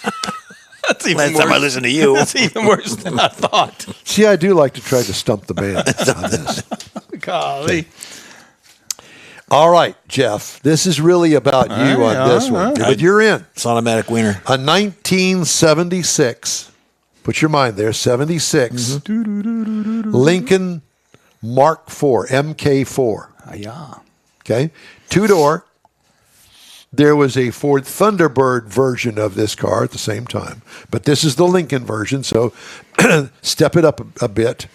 It looks like it's all stock, okay? It's clean looking. It has the Landau roof on it with the opera window. I'm going to bump it up another $1. $8,000. I was going to take $1 off. No, I would throw that one in. Has it got the Landau. the spare tire thing on the back? No. of it? I can't see that. Oh, okay. You're talking about the Continental kit. The Continental kit. That's And what I was trying but to I think think of. that was all that Yeah. was a hump in the Yeah, it was sheet just metal. Anyway, go ahead. Oh, yeah, okay. Well, no, I would throw 12. $11,025. Wow. And I watched Barrett Jackson. And you know what? That's the problem. Oh, there was big money. Oh, my. This car here, Hot Rod Tour of Texas car. Yeah. I actually thought of Don when I was watching it because they had a run. They must have had 20 69 Camaros go through there. Really? Different variations of colors, retro mods, originals. I'll tell you what, man. So I thought it because I know that's his baby. That's his dream. But that scares me. Some of the new ones, like the C8s and stuff, they weren't even going for the sticker of what they were priced at. The stuff like the 69s and the 70s, they were jacked up. They were giving all the money for those things. Yeah. I'm good. Yeah. I'm good. All right. And it's on today at 1 o'clock Central till whatever. This one here I'm going to show you because I want you to get a good idea of this. I'm going to get this, Mike. It looks very clean. Jeff's here now, so he'll help us. I wouldn't say it's a low boy, but it is a convertible. It's a 1932 Ford Roadster. Okay, it's clearly a Resto Mod custom, whatever you want to call it. Okay, there it is. Oh, It's yellow Hi, boy, with yeah. a beige top, Yep. Hi, boy. with the closed motor underneath there. It's got the sides on the, and it's got aftermarket wheels on it. I mean, it looks like a Roadster hot rod. 31. 48. 34,650. I'm taking it. That's a gratis. That's a gimme. I'm taking that See, one. I could do that. 34. I could do that. It's I two couldn't do seats. that one. Well, see, I figured that one's probably got air conditioning since it's Exactly. got the Oh, it top could, yeah. and all that stuff Yes. on it. And it And looks nice enough for I that. want a nice. I don't need to have some super hot rod motor. Nope. But I want it fuel injected. Okay. It could. I don't. Small doesn't have. block of Yep, some it sort. does not have to be an LS motor, but it's got to be fuel injected. I don't want to deal with hydro lock stuff crap out on the freeway and all that. Carburetors I and- want a 3-speed, if not a 4-speed, automatic transmission and air conditioning. One thing you got to factor in, Don, you're 6'2", 6'3". Will you fit in that? I don't think you'd fit in that. Oh, you'd be surprised. Do I fit in the Corvette? Barely. No. Barely. Barely. I'm 6'1". Thank you. I barely fit in the Corvette. Yeah. It's But it's tight. but the seating in those is very similar to Corvette. I mean, you're kind of laid out Yeah, there. I understand that, but not the original ones. You have to make it. Well, Our he, last he car- could sit in the rumble seat and just stick his. That's not happening, but thanks for the offer. Here's the last one, the 1973 Opel GT. I like the Opel GT. I like the Opels back then. Talk about something you can't get into. Yeah, The 73 Opel GT, when they were new, I thought that they were the bomb. I did too. How much? Poor man's. What do you Corvette. think that would go for? It looks stock orange paint job, which I don't, clearly isn't stock paint job, and it looks like it's got stock wheels on. Come on, Opel Jeff, GT. Give me some help here, Jeff. Heitzman, not you. I know. I already know. I'm going to Oh, win. you already got that I'm going to one? win it with $9 grand. No, I was thinking 12, but I was. Well, That seems high to me. 25 too. 25 What? too? Oh my What's that? God! What's it got, a Hemi in it or No, something? no. It's probably an all original, Low miles. super clean, low miles. That'd be my guess. Man. Because brand somebody'd new, have it to was want only that. like 10 Well, see, grand. Yeah, I yeah, would yeah. have. I would have said that if I knew all those factors. That it What was low factors? mileage, original. But I all don't know that. We're just guessing. I don't know that. All right. Heitzman went 22, so he would have been close. Okay. that. Oh yeah, because Yeah, you but just now, heard he- it. now he's late. Yeah. Just ahead, a review of the delay. Range Rover Evoque and Jeff's Motor Minute. 2 minutes, and all of the goodness right here continues. The Tex-Mex dining experience is defined by Lupi Tortilla, your destination for Texas's best beef fajitas and frozen margaritas. Since 1983, Lupi Tortilla has served authentic and time-tested recipes made with the freshest ingredients. Atmosphere is part of the award-winning experience at Lupi Tortilla, all developed in a little house near Highway 6 and I-10 in West Houston. Visit any of the Lupi Tortillas and you'll see the same attention to detail in each and every location. Start your Lupi experience with queso flammeado and guacamole, along with a classic frozen margarita. Dine on famous loopy beef and chicken fajitas or pepper shrimp brochette, or a fish or vegetarian entree, and finish with a scrumptious flan for dessert. Find Loopy Tortilla in Houston, College Station, Beaumont, Austin, San Antonio, and Dallas-Fort Worth. There's a Texas location near you. The recipes are authentic and time-tested. The ingredients always fresh. Loopy Tortilla, he's pretty good. You own a car you love. Well, why not let Gulf Coast Auto Shield protect it? Houstonian John Gray invites you to his state-of-the-art facility to introduce you to his specialist team of auto enthusiasts. We promise you'll be impressed. Whether you're looking to massage your original paint to a like-new appearance, apply a ceramic coating, install a paint protection film, nano-ceramic window tint, or new windshield protection called ExoShield, Gulf Coast Auto Shield is where Houston's car people go. Curbed your wheels? Instead of buying new, why not have them repaired? How about a professionally installed radar detector? Gulf Coast Auto Shield does that too. Get a peek inside the shop and look at the services offered by getting online and heading to gcautoshield.com. Better yet, stop by their facility at 11275 South Sam Houston Tollway, just south of the Southwest Freeway, and get a personal tour. Gulf Coast Auto Shield is your place to go for all things exterior. Call them today, 832-930-5655 or gcautoshield.com. Hey, you can catch the In Will Time Car Talk Show 24/7 on the InWillTime.com and Odyssey radio app, or the video stream of our weekly show on Facebook, YouTube, and InWillTime.com, and podcasts available from your favorite podcast provider, including SiriusXM. Time now for Jeff's Motor Minute. Let's go. Update on Mario Andretti, Cadillac, and all the Formula One guru stuff out there. Former Formula One world champion Mario Andretti will be a director of the board of the newly approved Cadillac F1 racing team. Yay. Which puts a famous American car maker with racing partner Andretti Global on the grid of 2026, not very far away. It was a long and agonizing road, Andretti said. Application was denied in early 24 by the F1 commercial side of the business. Mario spoke to NBC last week, and it was about achieving his dream and his role of the new team, advising on driver selection, which is good. Everybody on the other teams are wanting to jump and go back onto them. He said the team is in discussions with Ferrari to build an engine for the first 2 years before 2028, when it plans to have Cadillac, praise the Lord, power unit. He said the target is to launch with one experienced F1 driver, which you name one, probably him, and a younger American talent, which is also cool. Formula One is really the Olympics of motorsports, he said, because of the international nature of it.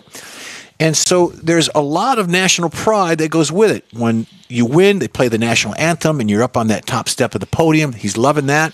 And the role of Andretti Global, well, Andretti says they're going to build a car. Cadillac will build the engine or the power unit eventually. It can't be more complicated than that. So there you go. Thank you, Andretti. Thank you, Formula One. Thank you, Cadillac. Amen to that. Mm-hmm. I'm excited. Yeah, absolutely. You All bet. right. Time now for this hour's car review. I had a chance to drive the 2025 Land Rover Range Rover Evoque. Final assembly location is Halewood, the UK. Comes in these trim levels, only two, S and Dynamic SE. I had the Dynamic SE. This is classified as a small SUV, seats 5 people, including the driver. All new in 2020. I didn't know that it was that old. Here we are 5 years later, okay? Exterior features, simple, unique, attractive front fascia. Love it. High body, short roof. Looks cool, but does limit headroom and visibility. Pronounced wheel arches give the body a taut look, like somebody just kind of stretched the skin right over it. Mm-hmm. Small rear hatch opening.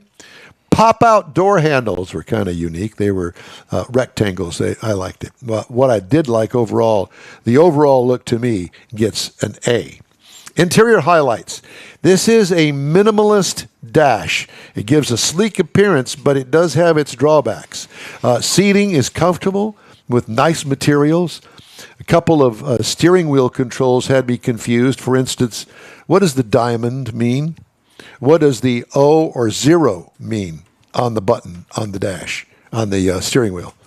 Well, oops. No, you'd think, but no, that's not it. One of them is actually a control that you can program whatever you want. You can make the button on the steering wheel whatever feature you want it to be. That's really? not already on there. Yeah. Anyway, it looks. I don't know. Functionally, it. I need a couple more knobs and switches. I bet you do. personally. Yep. Cargo trunk room, small. Rear seats don't fold completely flat. What I liked about it, I did like the minimalist layout. It kind of reminds one of the new spaceships that are going into orbit now. You get the inside of the cockpit. Yeah, flat screen and a they're steering laid wheel. back Yeah. and they've got the screen there. And they just touch the touch the screen. screens, yeah, That's yeah. what it kind of reminded Sort of me like my Buick. kind of, but a lot less knobs and switches. What could use improvement? Most controls are relegated to the infotainment screen or the steering wheel, which makes for extra unnecessary steps when looking for, like for instance, the HVAC controls. You got to go through screens to get to the HVAC controls. Some of you may like that. It was a little awkward for me, but I only got to drive it for a week. 2-liter turbo 4-cylinder, 246 horsepower, 269 pound-feet of torque, 9-speed automatic transmission, tow rating almost 4,000 pounds. Gas mileage, 20 in the city, 27 on the highway for a combined of 22. I got 24.6 miles per gallon over 356.8 miles. What I liked about it, the mileage. What could use improvement? It's got a bit of turbo lag that you've got to be prepared for. And ride and handling. I liked the quietness. 4-bangers typically make a lot of noise. This one did not. I didn't take it off-road, but based on its equipment, it should do well there. The other problem that I have with going back to the turbo lag, in cars that have the start-stop feature, which this one has, typically you let your foot off of the brake, and that starts the engine. Yes. Not on this one. Really? Because it has a hold feature. So you let your foot off the brake, and it does nothing, but it keeps the brake on.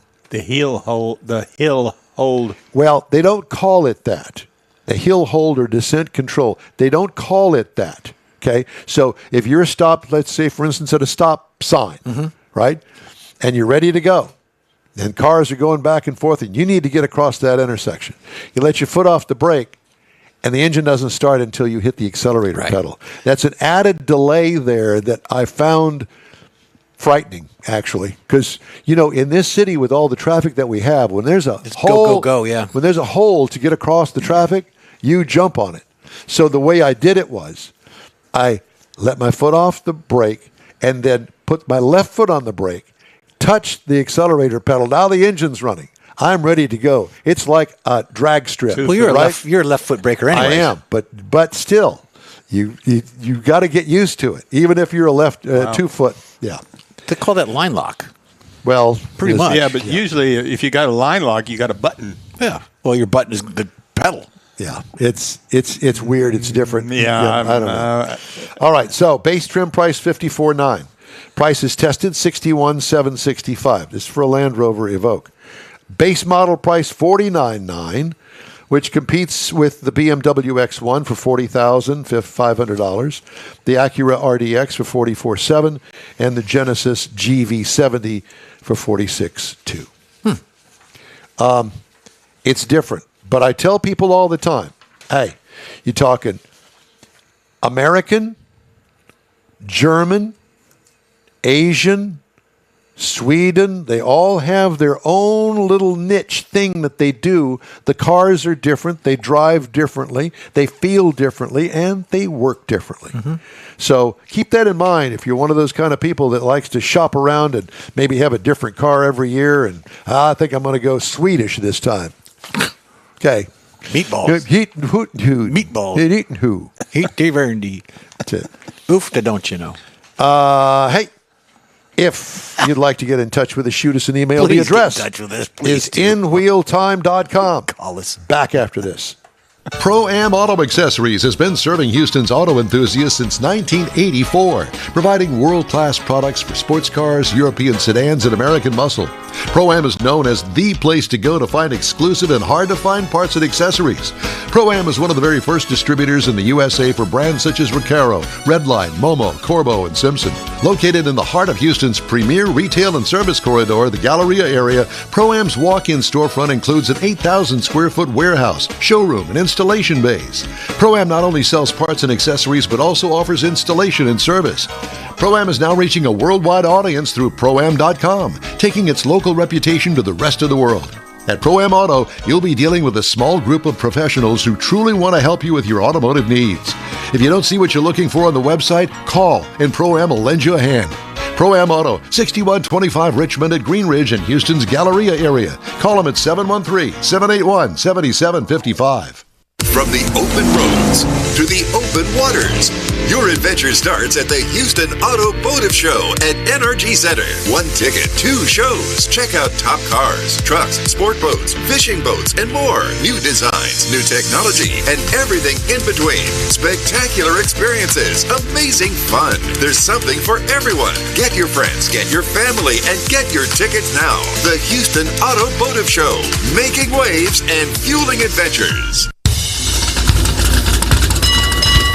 This is the only place to go for all things automotive, the award-winning in-wheel time car talk show.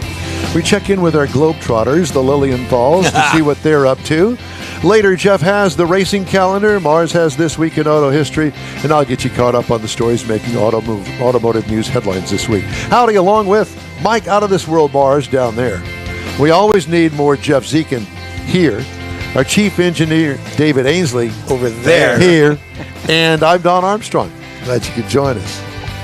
Ladies and gentlemen, direct to the Pacific Northwest, Andy and Mercedes, the Lilienthals, ladies and gentlemen. Yay. Where in the heck have you been? Come We've on missed you guys. Are you Oh, muted? they're muted. You're muted. You're muted. We can't hear you.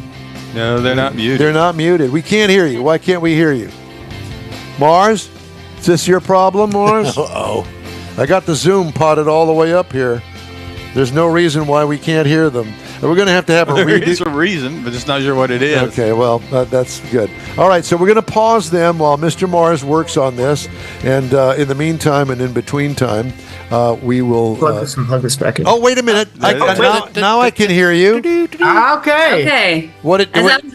Was it on your end? You know, it's the ONOFF switch. Oh, it was not. Well, at any rate, you're there. We hear you. Oh, good. Hey. Hi. Hi. Thanks for having me on the show. God, I love the electronic stuff. Especially when it's live. Yeah, and there's nothing you can do. What I was going to do is I was going to read the whole one pager that I got on you, and I figured after we run out of that, then I'd run out of stuff. How have you guys been? Good. We've been good, doing all kinds of cool stuff and Traveling a lot. Traveling a lot, yeah. So trying to stay out of all you guys, all your southern winter weather. Oh yeah, my it's God! sunny and beautiful here in Portland, which is really weird this time of year. Yeah, it's like 2 days. Well, are you guys? Your guys are back home then, obviously. Yes. We are. We were in New Orleans 4 days before that big snowstorm came in, just on kind of a vacation. And it's funny because I'm trying to sell a set of snow tires up here, and nobody wants them. But I was like, I should sell these in Florida or Louisiana. Yeah, absolutely. Yeah. Or here in Houston, Texas, where we had a rash of wrecks the day after the snowstorm, when people were getting out and all the streets are okay. Yeah, it's called black ice. And then I had a truck passing me 70 miles an hour on the Beltway, and I'm going, this is not good. Bigger than daylight. 2 miles down the road, he crashed his brand new pickup truck, at least $10,000 worth of front end damage when he hit the wall. By himself, nobody else. Yeah, is that. Well, that was good. Just him. So besides those places that you've been, what have you been doing for fun with a car underneath you? Yeah. Oh, gosh, lots of stuff. Yeah, we took our annual winter road trip over to Wisconsin, visit family over the holidays, which is always a good time for us. Gives us a little mini vacation before and after, and get some miles on the car. And, Now, is it you do or that. Mercedes that have family there? We both do. We yeah. both. Are you both from Wisconsin? I'm from Minnesota originally, but both my mother and my uncle both live in Wisconsin now. Went to college in Wisconsin. But he's still a Packers fan, so Yeah. all good. Marriage is healthy So that where? way. I want to know where in Wisconsin. So my mother lives in Hudson, Wisconsin, right on the border of Minnesota and Yeah. Wisconsin. Mercedes and I both went to college at University of Wisconsin Stout, which is about 60 miles east of the Twin Cities. And my uncle lives in La Crosse, Wisconsin. And my mom lives in a tiny town in central Wisconsin. Well, I'm from Waukesha, Wisconsin. Did you know that? No, I don't think so. no. Wow. Well, we lived in how you been, Milwaukee Mike? for 5 years. Well, there you go. See, yeah. Talk Well, to you. remember on Happy Days, I think Waukesha was some sort of like remote, like a vacation place. Not, as you well It's know. like Miami. Yeah, wow. Yeah. We moved to Oregon in 2006, and before then we lived several years in Milwaukee. So the east side on Prospect Avenue, and then Bayview. So yeah, and then Andy worked out there at Kalmbach Publishing. Yeah, Well, I worked for Steel Auto Magazine and in Waukesha at Kalmbach Publishing. Well, I want you to know that going to grade school in Waukesha, Wisconsin, I walked by Carroll College, which is now the Oh, yeah. University of Wisconsin at Waukesha. yeah. Oh, very cool. Small world. It is That's a small great. Well, world. thanks. That's all the time we got, That's guys. all we've got. Thanks for checking in. All right. Okay, and we're out. That's it. So, the last time we talked to you, what was it? The Alcan 5000? No, or No, it was they've after been that. to the Europe. It was In on Europe, the, they went to Baltic the Sea app- Circle Rally. yeah, that's it. Yeah. One of those two. We did both of them this year, and they were both very different and successful in their own ways. Well, so do you want to talk about that, or let's talk about something you got coming up? We're going to do all of them, but we'll make it your order, whatever you'd like. Let's talk about what we did. Okay. Yeah, so the last thing we did was the Baltic Sea Circle Rally, which was 9 countries in 16 days and about 5,000 miles, all in a Volkswagen ID Buzz electric van, just to make things a little bit more difficult. So it's not enough to have a variety of different languages, currencies, and all that. But let's do it in an electric van. So, but we successfully did it. We were the first Americans to actually do it in an EV. Non-Europeans. Yeah, and so we could do it in EV. it was certainly a challenge, but it was incredible. Where in the Baltic Sea do you find charging stations? That is a very good question, and as the navigator, we have to find them carefully. Exactly. So this rally, it's called the Baltic Sea Circle Rally. For those of you watching, it's about a half an inch thick book. And this rally is a backroads rally, so no autobahns, no major motorways, that kind of thing. So back roads, no GPS. You have to get your own paper maps. Oh my Try to God. live in the U.S. and find Estonia, Latvia, Lithuania, and Poland, any kind of paper maps, much less current ones. And in English. And in English, yeah. Yeah, right, because most of everything was spelled in their native language. So it was like, oh, Norway is Norge, or however you pronounce it, for instance. But for charging, when we knew we were close and we were in a city, because we had to you have to plan your own routes, by the way, too. We had to use GPS to find the actual charging stations. There was no way around that. So that part, that's the only part where we really engaged GPS. And how was that? I mean, did you on your route that you had planned, what do you have to drive 60 miles off the route to find a charging station?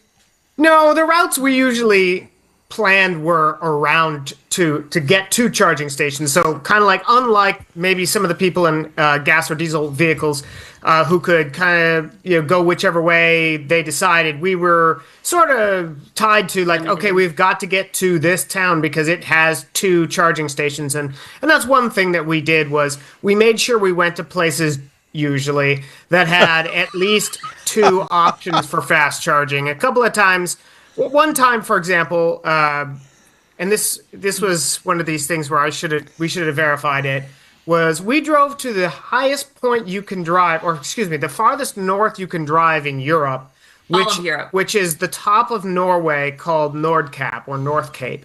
And on one of the third-party charging apps, ChargeFinder, I believe it was, it said that there were two 150 kilowatt hour chargers. I thought, well, that's amazing. We're going to drive to the end of the world, and there's going to be two chargers. So we didn't charge on the way up. So Tell them about the weather. we got as we approached Nordkap, which was it was about 33 degrees Fahrenheit with about 45 mile an hour winds and pea soup fog. We approached, and I think we had about 30 kilometers left. So 45 kilometers left. So Downhill.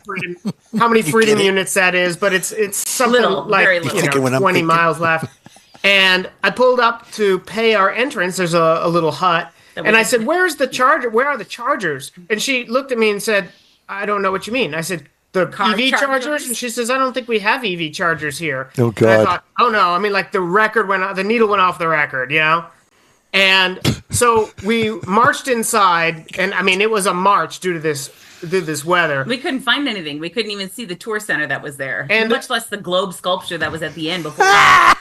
You were the globe sculpture.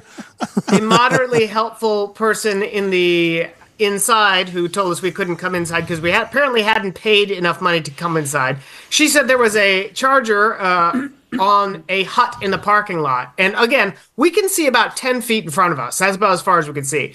So we eventually found this hut, and the hut had been completely fenced off.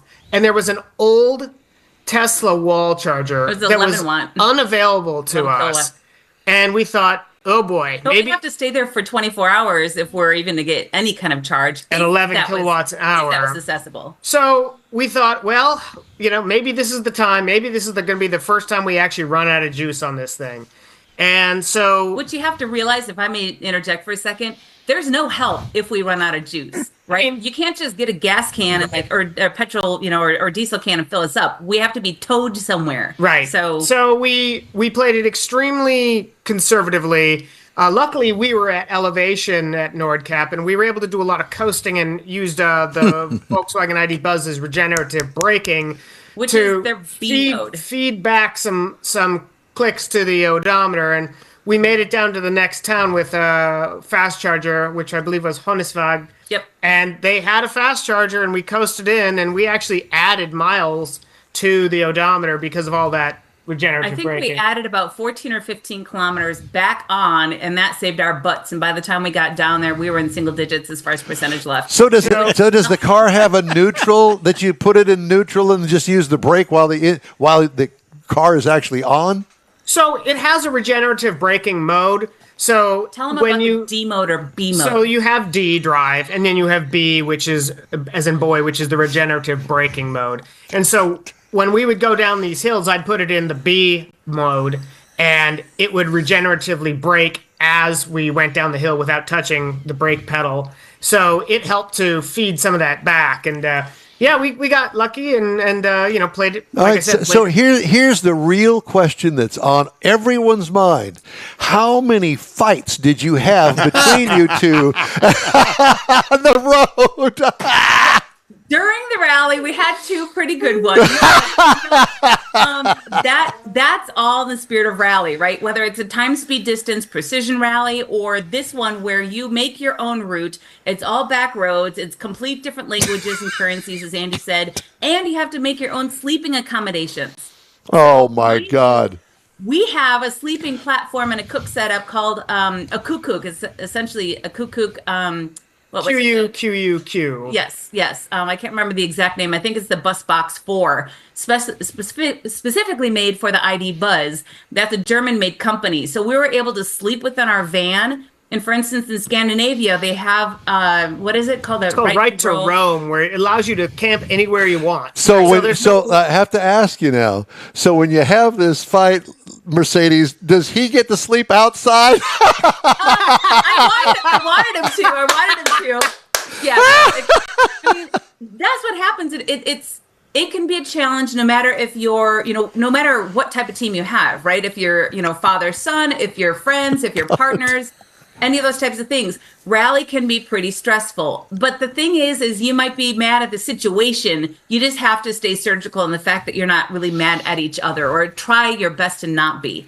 But it can be, if you're locked into a steel box together with each other for almost 5,000 miles, God. 16 days. 16 days in 9 countries. Just imagine that. I kill you. I kill you. Yeah, you have to make sure there's no guns in the van.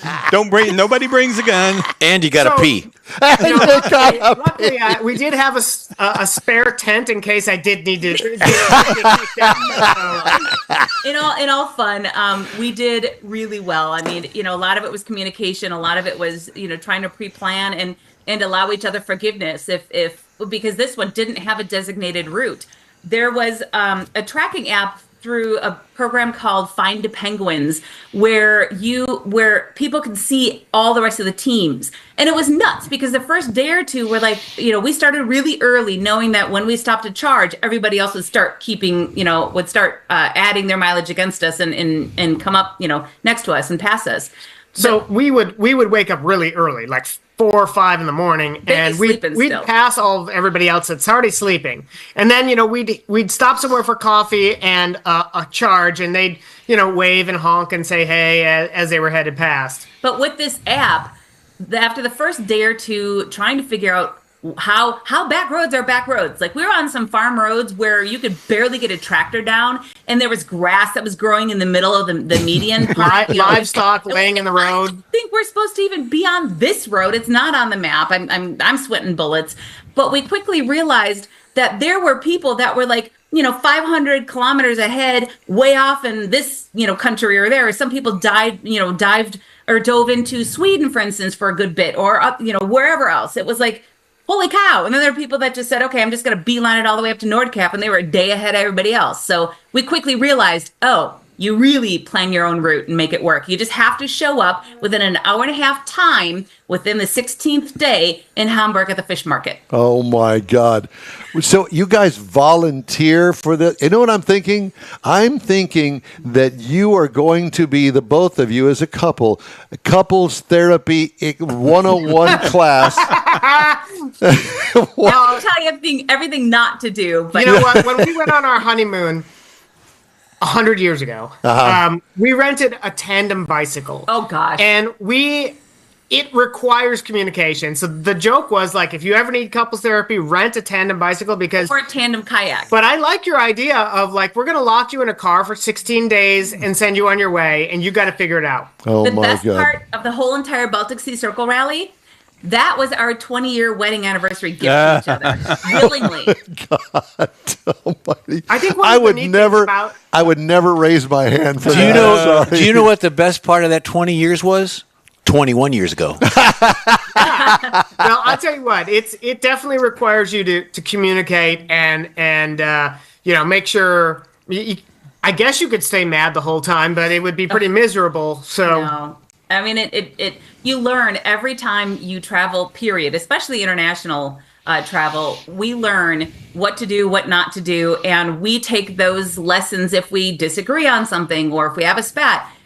Later on, we reflect on that and we work that back into our marriage and say, okay, this is what I learned from this, because we have to agree to disagree on X or Y or whatever it may be. So, So your degree is actually in therapy and not cars. I got it. Right. Hey, It's listen, an guys, honorary degree. we're running out of time, and Mr. Mars is sitting here. And Mr. Mars, do you think that we could have them as guests in a couple of weeks?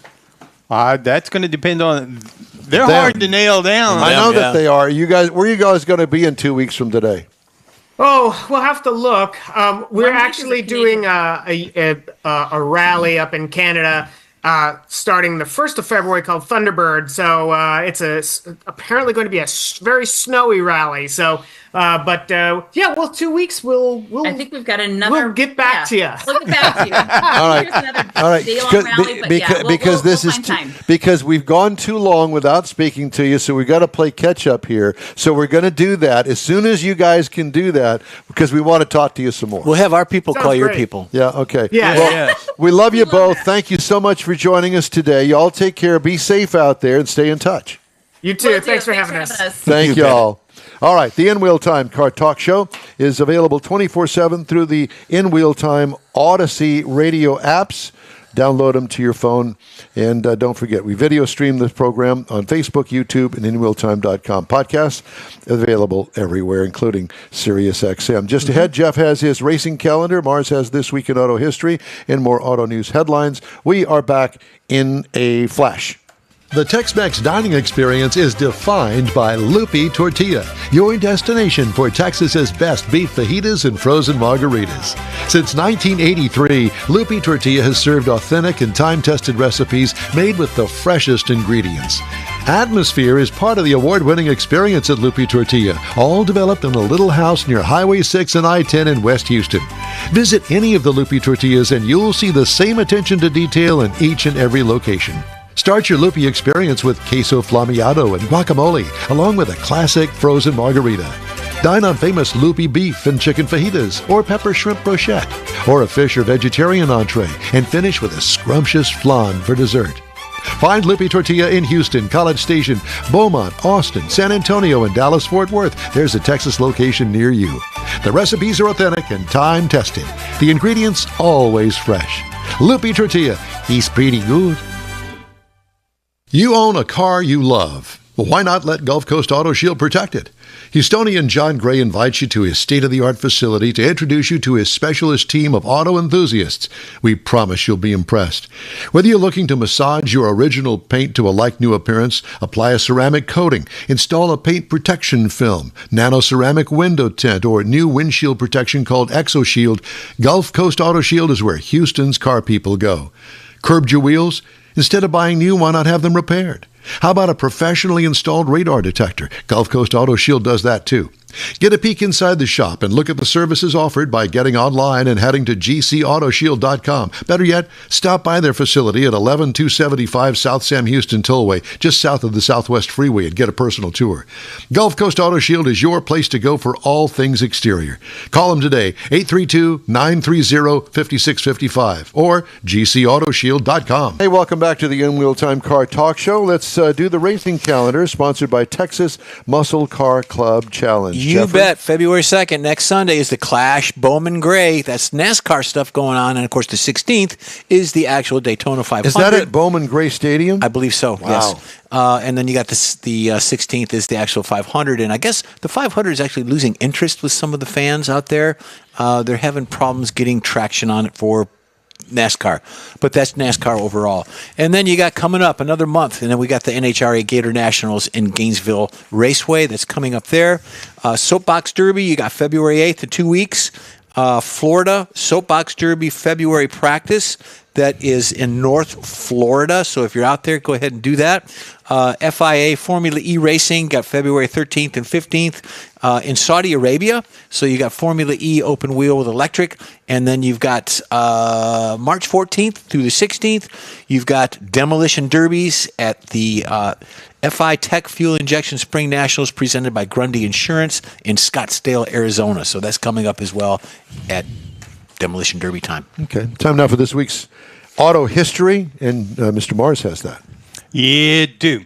So a couple of things that found rather interesting this week.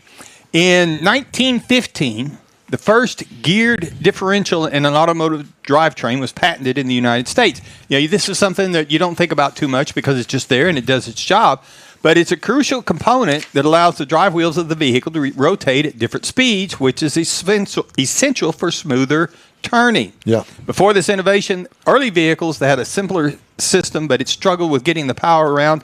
And when we were teenagers and didn't have any money, we would go in and have those spider gears welded. Because we were trying to drag race and we didn't care about going around corners until we started going around corners. Yeah. Yeah, and they looked really funny when you come back on the return road at the drag strip. Absolutely. And sit there and hop across that. Yeah. Yeah, trying to make that turn, and it's kind of like, well, whatever. Uh-huh. So, also this week, back in 1968, Canned Heat released their album Boogie with Canned Heat, which included the song On the Road Again. Yes, great road tripping car. Also this week, in 1975, Mercury Bobcat goes public. Now, the Ford Motor Company announced that they would begin selling the Mercury Bobcat in the United States because the car had already been on sale in Canada for a year. That was to give them a subcompact vehicle. Now, this was initially available in two body styles, a 3-door hatchback and a station wagon. And it was targeted as kind of like an upscale version of the Ford Pinto. It was basically built off of a Ford Pinto. Designed during the 70s fuel crisis, it emphasized fuel efficiency and affordability with inline 4-cylinder engines. Built 224,026 Bobcats between 1975 and 1980. No. Also this week, in 1987, the Jeep Wrangler YJ was introduced. Now, this was supposed to mark a new era for the Jeep brand. It replaced the classic CJ that had been produced since 1944. The one with the square headlights. Yes. Everybody hated it, and sales went down the toilet. Absolutely. That was its most notable design feature, was a controversial rectangular headlights, which most Jeep guys, like you say, they'll tell you that's not a real Jeep because it's got square headlights. Exactly. Now, it did solidify the Wrangler as a modern icon, even though the square headlights were used from 87 to 95. The Jeep YJ sold as the Wrangler in the United States, and when it was originally sold in Canada, even though it was built in Canada, they couldn't use the Wrangler name because Chevrolet already had a truck branded with that. They can now use the Wrangler name in Canada, but they've also moved the Chevy Wrangler? I didn't know that. I tried to find one, and I couldn't find a picture of one. But the Jeep's now built in the United States, and they can use the name, so it's all good. Now, also this week in 2013, the Hennessy Venom GT set a Guinness World Record for the fastest road legal car. 0 to 186 mile per hour in 13.63 seconds. Good looking, too. 0 to 200, 17.68 seconds, making it the unofficial fastest accelerating road legal car in the world. Now, 0 to 60 was a mere 2.7 seconds out of this vehicle. Quarter mile, 9.92 at 163, and had 1,244 horsepower at 6,600 RPM out of an 1,155 pound-feet of torque out of an engine, 427 engine. Wow. It is just a technology monster with carbon fiber framing and body panels on it to get the weight down. It's just an amazing vehicle from a technology standpoint. That's this week in automotive history. Okay. I was trying to get these in order because I don't want to bore you in any way at any time. But he's going to anyway. I hope not. Honda has told its dealers it will shift its production mix to lower trim levels to combat sticky affordability issues that continue to impact the industry in 2025. That means dealerships will be able to offer more economically priced versions of Honda vehicles to budget-minded customers. Those sales will be a small portion of the pie, but they say that they'll have options to help somebody with affordability of buying a new car. Well, good. We look forward to hearing about that. Stellantis has canceled the long-range variant of the electric Ram 1500 REV, or REV pickup, according to a company notice distributed to suppliers and obtained by Mopar insiders. But now the REV will be available in one variant, 350 miles of range when it arrives in 2026. That is the Ram Electric, source told Automotive News. The move was related to the company's decision to delay the REV's 2025 debut. Electric vehicle startup Canoo, CANOO, said it filed for Chapter 7 bankruptcy and will cease operations effective immediately. Bye-bye. Didn't we don't care. We looked into them a couple of years ago. Yeah, I knew that they would not make it with that. Ain't going to happen. It's a California company, isn't it? Yeah, and it's way overpriced, and it's ugly, and it's just bizarre. Ford has the highest-ranked website amongst mass-market automakers, while Tesla was the highest-ranked for those designed as premium automakers. According to J.D. Power's U.S. manufacturer website evaluation study released January 9th, JLR and Mercedes-Benz ranked second and third highest amongst premium automakers, while Alfa Romeo ranked lowest. Okay, well, good luck to you. We'll be back right after this quick break. Pro-Am Auto Accessories has been serving Houston's auto enthusiasts since 1984, providing world-class products for sports cars, European sedans, and American muscle. Pro-Am is known as the place to go to find exclusive and hard-to-find parts and accessories. Pro-Am is one of the very first distributors in the USA for brands such as Recaro, Redline, Momo, Corbo, and Simpson. Located in the heart of Houston's premier retail and service corridor, the Galleria area, Pro-Am's walk-in storefront includes an 8,000 square foot warehouse, showroom, and installation bays. Pro-Am not only sells parts and accessories, but also offers installation and service. Pro-Am is now reaching a worldwide audience through Pro-Am.com, taking its local reputation to the rest of the world. At Pro-Am Auto, you'll be dealing with a small group of professionals who truly want to help you with your automotive needs. If you don't see what you're looking for on the website, call and Pro-Am will lend you a hand. Pro-Am Auto, 6125 Richmond at Green Ridge in Houston's Galleria area. Call them at 713-781-7755. From the open roads to the open waters, your adventure starts at the Houston Automotive Show at NRG Center. One ticket, two shows. Check out top cars, trucks, sport boats, fishing boats, and more. New designs, new technology, and everything in between. Spectacular experiences, amazing fun. There's something for everyone. Get your friends, get your family, and get your tickets now. The Houston Automotive Show, making waves and fueling adventures. Well, that's all for this week's In Wheel Time Car Talk Show. Be sure and check us out online at InWheelTime.com. If you're looking for award-winning car talk, you'll find the In Wheel Time Car Talk Show 24/7 on the In Wheel Time app. On the road, grab a podcast anytime from your favorite podcast provider, including the new Sirius XM podcast channel. And be sure and catch us on the Odyssey radio app. We live stream every Saturday on Facebook, YouTube, and InWheelTime.com. The In Wheel Time video technical director is We Need More Jeff Zekin. The booking agent, video editor, and people finder Mike Out of This World Mars. And Chief Engineer David Ainsley, I'm Don Armstrong. Next week, we're live at the Houston Auto Show. And when you're there, look for us inside NRG Center across from the Camp Jeep event. We hope you'll join us then. Have yourself a great week, and we'll see you at the car show.